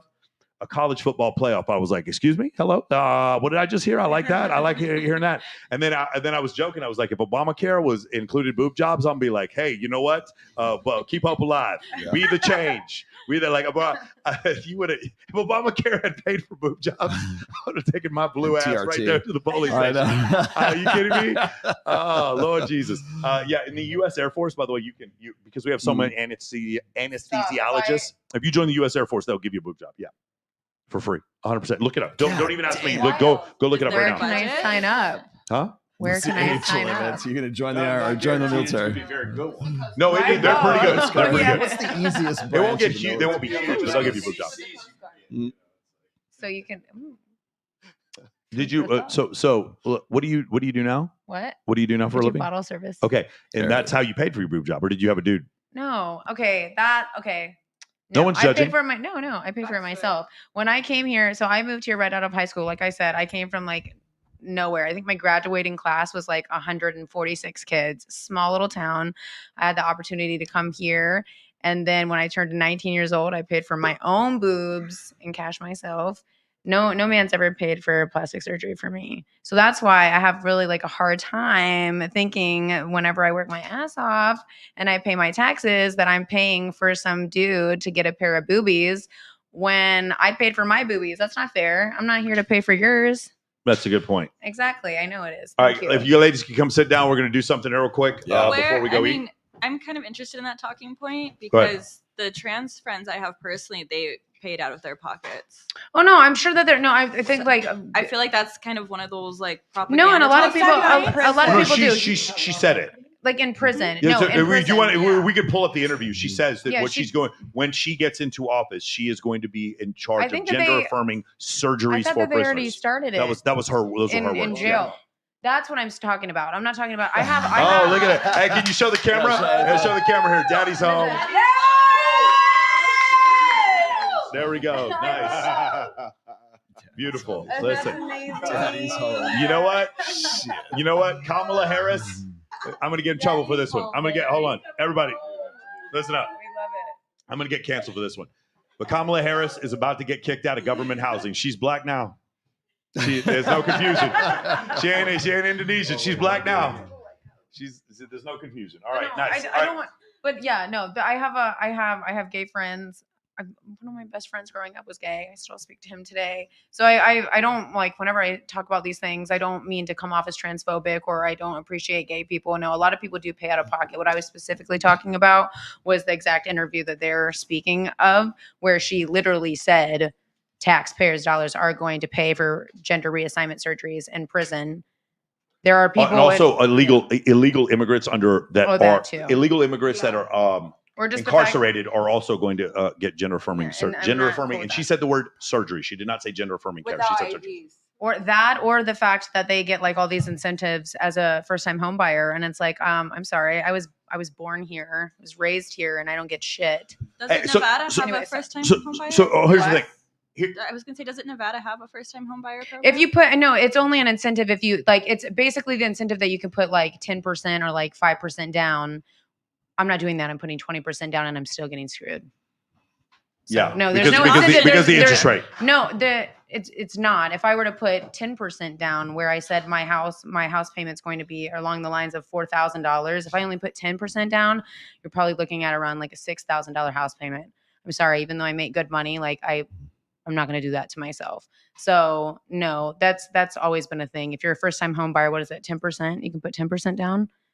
I don't want to pay PMI, so I'm going to put 20%. I'm retired Air Force, so I just go get a VA loan. So I have no idea. I don't know. So I'm just talking to the wrong person. You know what I'm saying? Here, I pay too much in taxes. I don't have any cash. I can't buy anything. Let's see here. What do we have here? Kamala left an hour. Okay, what is he saying here?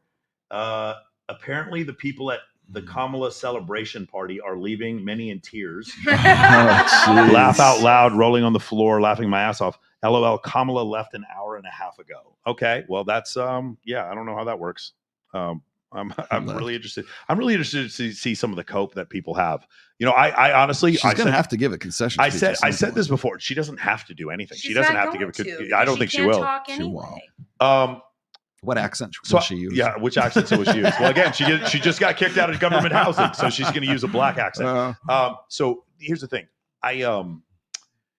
I said before, I didn't know who's going to win the election. And the reason why is because everything I'd seen told me that Trump was going to win, but I also knew that these algorithms put me in an echo chamber. So I didn't know what was real. And then I would talk to people who were outside of my echo chamber, like Alex yesterday, and it was like 80% chance that Harris was going to win. So it was like, okay, either I'm stuck in this echo chamber or you're in a different echo chamber, and now these algorithms are teaching you something that they're not teaching me. And what I'm seeing today seems a little bit more of a what's the word I'm looking? A referendum by the American people on this inflation, on the attitudes towards probably Israel and Ukraine, on the attitudes towards masculinity, on the attitudes towards reproductive rights, on the attitudes towards several of those things. And by the way, what was it? Scott Galloway said this: is most men in this country are not against women having the right to reproductive rights. Most men are not against that. The thing is, though, what's happened is it was Gad Saad who said this. It was like that was the leading indicator, or that was the leading issue for women. And like, I understand you doing that to get a certain part of your base riled up, but I don't know how you're going to get swing voters to like Roe versus Wade was repealed and therefore I'm going to not vote for Trump. I don't know that really, at least that message didn't work. And I will say one other thing. The Republican Party did an incredible job of making it kind of seem a little gay to vote for Trump. Yeah. Hold on, just if you guys agree with me, the white guys for Trump thing, I feel like the Republican Party did a really good job with the messaging to make it feel like it was a little weird for a heterosexual dude to support Kamala Harris. I'm not saying it's right or wrong. I'm just saying they did a good job of it. And so I don't know how much that counts or how much that means. There's Vivek right there. Oh, you see Vivek standing next to. Wow. You know, okay. when it gets down to it, the two simplest things was, you know, the economy. Are you better off than you were 4 years ago? Do you feel safer than you were 4 years ago? Yeah. Right track, wrong track. Yeah, is the best indicator of an incumbent getting reelected. I'm interested to see in the end when they do these exit polls. Where was I definitely agree. Economy is number one. Where was the border and the crime that? So when we talk mostly about number two, right? So when we talk about Kamala likes to worm out of I wasn't the border czar, but she was in charge of trying to quell crime at the border, and she didn't do her job. Absolutely. Okay. Regardless if she wasn't the border czar, she wasn't the head of the DHS or INS. I agree. She wasn't. But she was the vice president of the United States, and she was tasked with figuring out ways to reduce crime at the border, reduce violence at the border, and she didn't do her job. One more time, I'm going to say two things. I'm supposed to believe that you're going to fix the border when you didn't fix the border previously. And I'm supposed to believe you're going to fix inflation when you won't even take responsibility for the inflation you're currently responsible for. Right. I'm supposed to trust you to fix it. That's a really hard ask for me. And by the way, I'm not 10 out of 10 for Trump. I'm 7.5 out of 10 for Trump. I like Trump. I do. As far as an entertainer, fucking amazing. I wish I was as good a speaker as him. He knows how to run a campaign. I wish I was as good a speaker as Donald Trump. But as far as I like him. Anybody out there is like, I'm 10 out of 10. I support Trump. You got to back off, bro. No political candidate you should, unless it's your dad, you should never be 10 out of 10 in favor of any political candidate. You should be. The reason why is because you want to expect better. I hope that the Democrats expect better from Donald Trump, and I hope the Republicans expect better from Donald Trump. And I don't mean better as if he's doing a bad job because he's not in office yet, but we should always expect better from our politicians.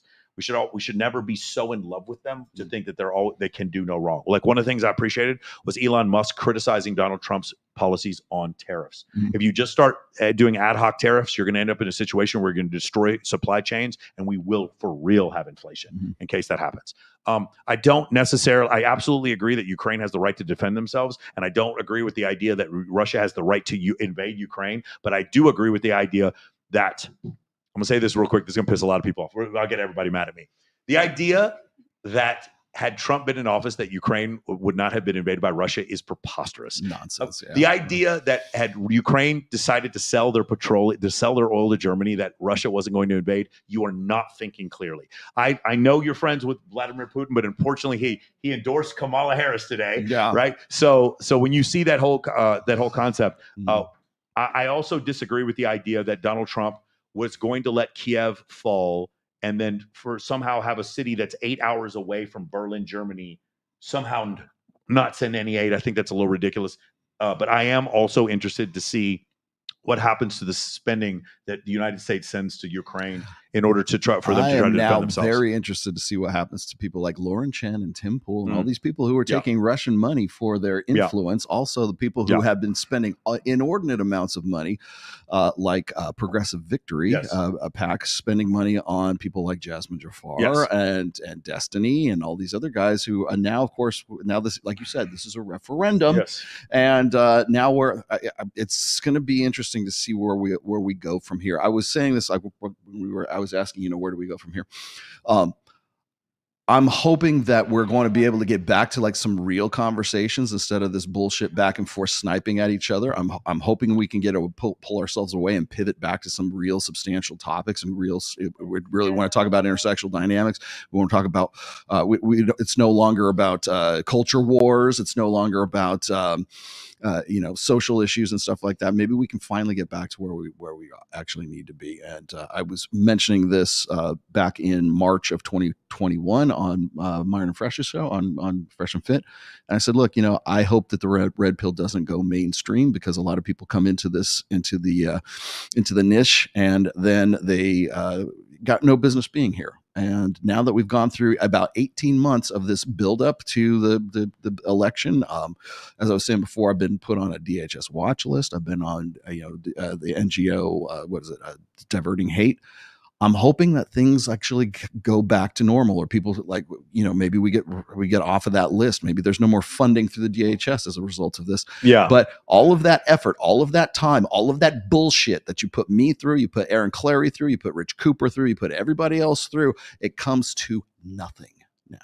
Yeah, in the end, it does come to nothing. You fucking lose. The other thing is, though, I will say this: part of this is our responsibility too. Like I'm not going. I am, like I said, me personally. I've been reaching out to other people on the other side of the aisle because I want to start having a conversation with them. If we do it on Twitter Spaces, do we now confront Scott Galloway and say, well, it looks like the American people want that tough guy masculinity instead of this but the other thing is bullshit the other thing you is, thought was so important. if anything, Scott Galloway's a champion because he tried to warn them. If anybody tried to warn the Democrat Party, it was Scott Galloway. It looks professorial at this point. He was right when everyone else was wrong. He acted like it was. He told everyone it was a big deal that the Democrats had forgotten men, and now it turns out that the American people have forgotten the Democrats. That's essentially what's happened. All right, beautiful, ladies. You go ahead. You want to? What do you think about the show?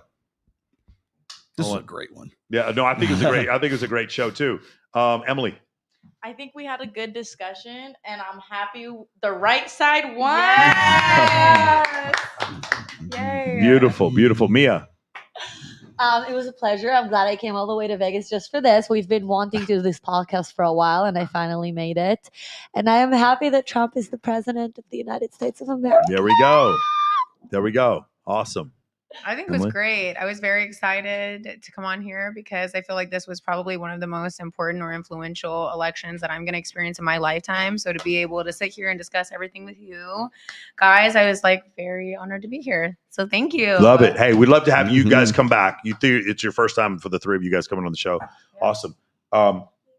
Alina, you're our elder statesman. You've been on the show 17 times. I know. Thank you. What a monumental event. I'm happy to be here with all of you to experience this moment. Yes, incredible. Sean? Yes. Like just being able to talk about politics and not feel scared to, talk about subject matter that is normally taboo, I think is a really good thing. Beautiful. Awesome. Beautiful. I had a great time too. You did? You had a good time? Yeah. Is this how you saw this ending? It could have gone either way for me. Hey, listen, he's going to be your president too. Hopefully, hopefully, right? We got to make it. We got to make it to February. All come out in the wash. We got to make it to February, right? Hey guys, thank you all so much for watching. We've got another episode of Access Vegas coming up in 2 weeks. We're going to do 21st. The 21st, a little bit more than 2 weeks. We're going to do that one, and then the following one after that is going to be December 11th. And during the December 11th one, it's going to be. The president is actually coming out to speak right now. Can we put that up? Yeah. Can you go to Fox? Can we go to Fox News and put it up? That way it's not on YouTube. Can we go to foxnews.com and put it up? Yeah. Try. Daddy's home.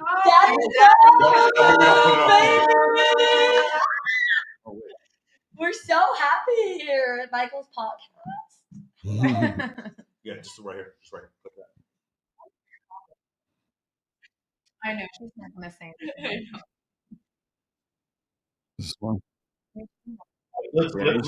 Wait till he comes up. Maybe we'll do this. Maybe I don't want to do this because there's certain copyright issues with YouTube. But I think this might be fair use since it's the every single station in the world is watching.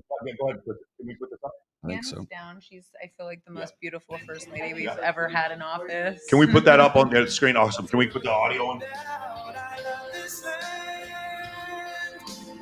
Favorite song.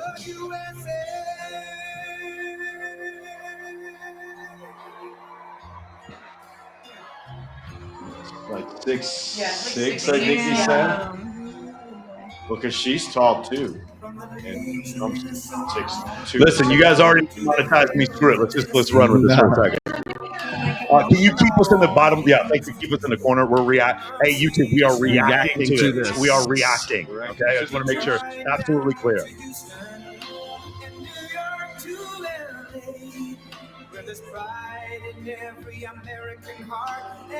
That's a pretty cool trick. He did 45 and 47. He's the 45th and 47th president. I mean, I feel like Roosevelt had a pretty good one.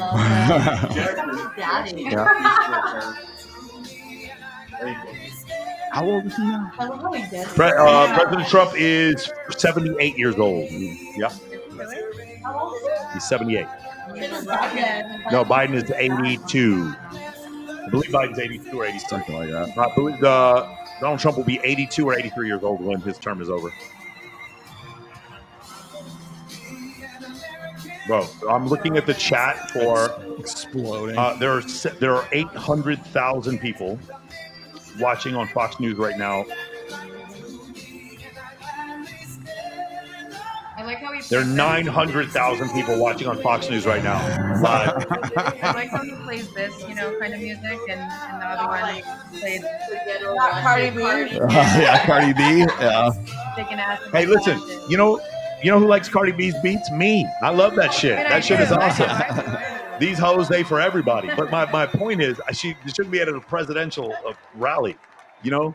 Thank you very much. Wow.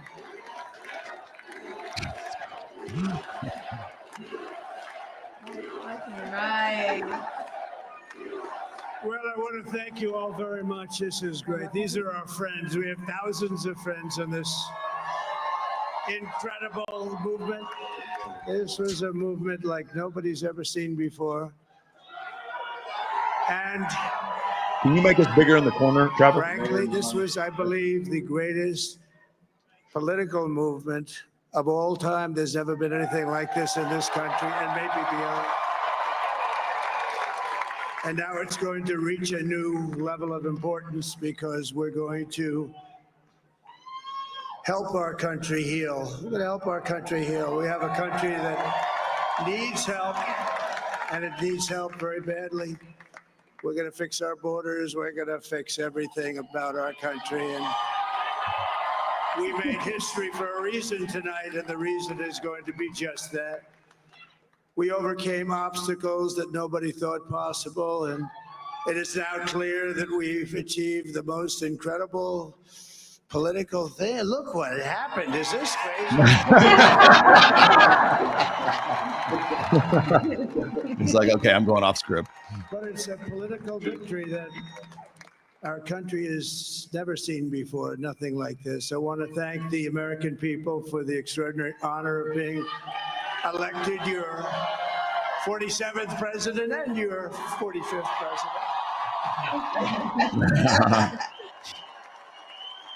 And every citizen, I will fight for you, for your family, and your future.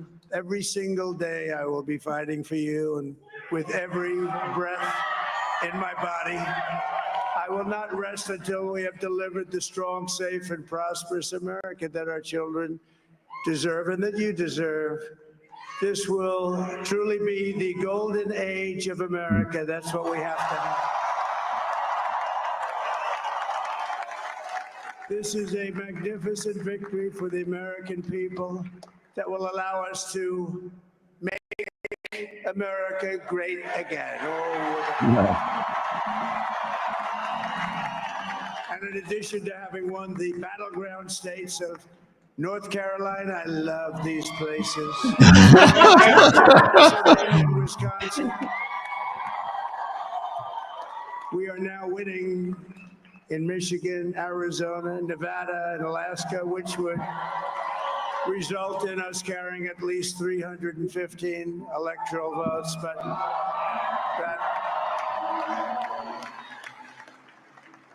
But it's much easier doing what the networks did or whoever called it, because there was no other path. There was no other path to victory. We also have won the popular vote. That was great. Very proud of that.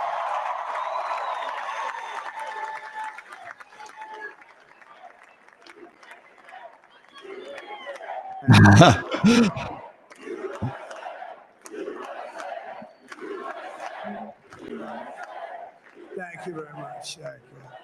Winning the popular vote was very nice, very nice, I will tell you. It's a great feeling of love. We have a great feeling of love in this very large room with unbelievable people standing by my side. These people have been incredible. They've made the journey with me, and we're going to make you very happy. We're going to make you very proud of your vote. I hope that you're going to be looking back someday and say that was one of the truly important moments of my life when I voted for this group of people beyond the president, this group of great people. America has given us an unprecedented and powerful mandate. We have taken back control of the Senate. Wow, that's good. Wow. That's significant. And the Senate races in Montana, Nevada, Texas, Ohio, Michigan, Wisconsin, the great Commonwealth of Pennsylvania, were all won by the MAGA movement. They helped so much.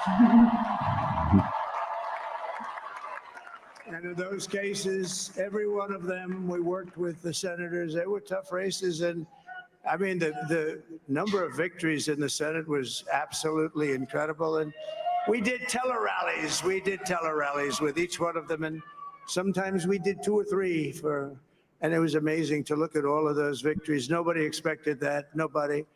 So I just wanted to thank you very much for that. And you have some great senators and some great new senators. And it also looks like we'll be keeping control of the House of Representatives.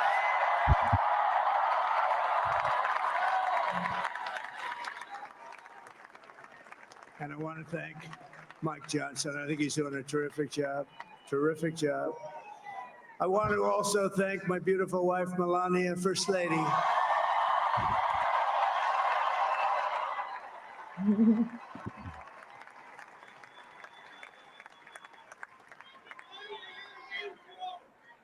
Who has the #1 best-selling book in the country. Can you believe that?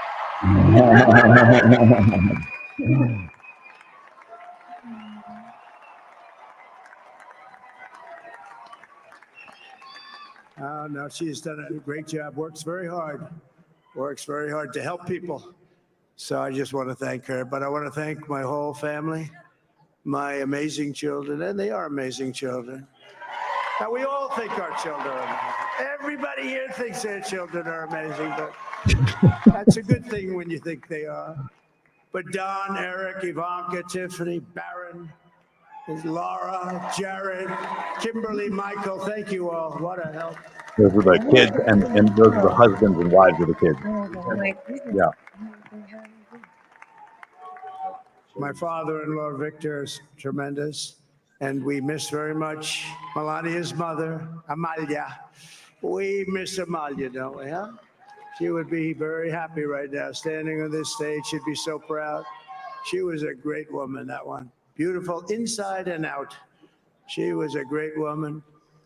I want to be the first to congratulate our great, now I can say, Vice President-elect of the United States,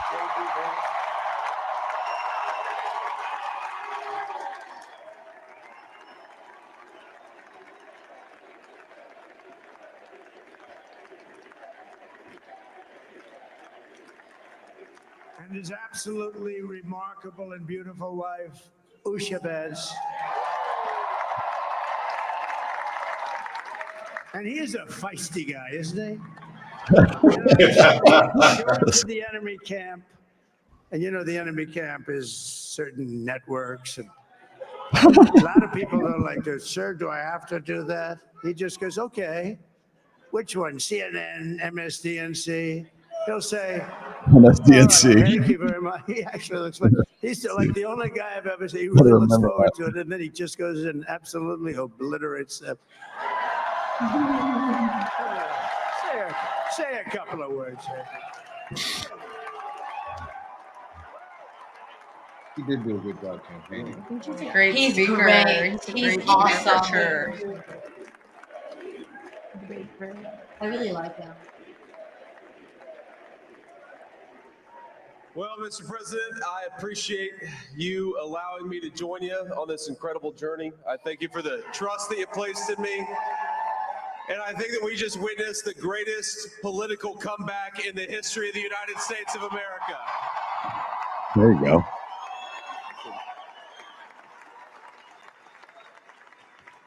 And under President Trump's leadership, we're never going to stop fighting for you, for your dreams, for the future of your children. And after the greatest political comeback in American history, we're going to lead the greatest economic comeback in American history under Donald Trump's leadership.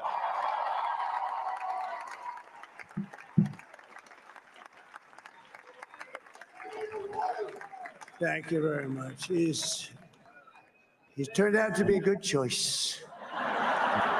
I took a little heat at the beginning. He was. I knew the brain was a good one, about as good as it gets. And we love the family, and we're going to have a great 4 years, and we're going to turn our country around, make it something very special. It lost that little thing called special. We have to make it so. We're going to make this so great. It's the greatest country and potentially the greatest country in the world by far. And right now we're going to just work very hard to get all of that back. We're going to make it the best it's ever been. We can do that. If we had to wait longer, I don't know. It was going bad, and it was going bad fast. We're going to have to seal up those borders, and we're going to have to let people come into our country. We want people to come back in, but we have to let them come back in, but they have to come in legally. They have to come in legally. Let me also express my tremendous appreciation for Susie and Chris, the job you did. Susie, come here.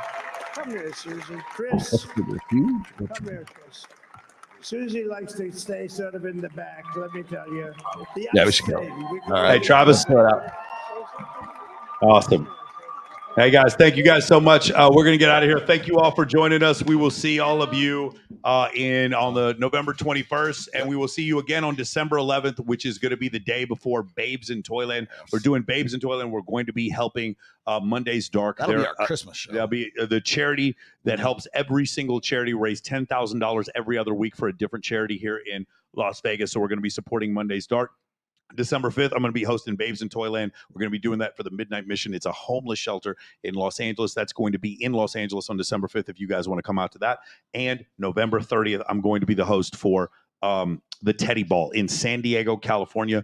The Teddy Ball is going to be, we're going to be collecting stuffed animals for children in orphanages, children in cancer units, just tons of stuffed animals for children, and we're also going to be donating money to them. So if you guys are interested in coming to any of those things, just message me on Instagram. I will see you guys soon, and I will see the rest of you on November 21st. Bye, guys. Thanks for coming. Great show.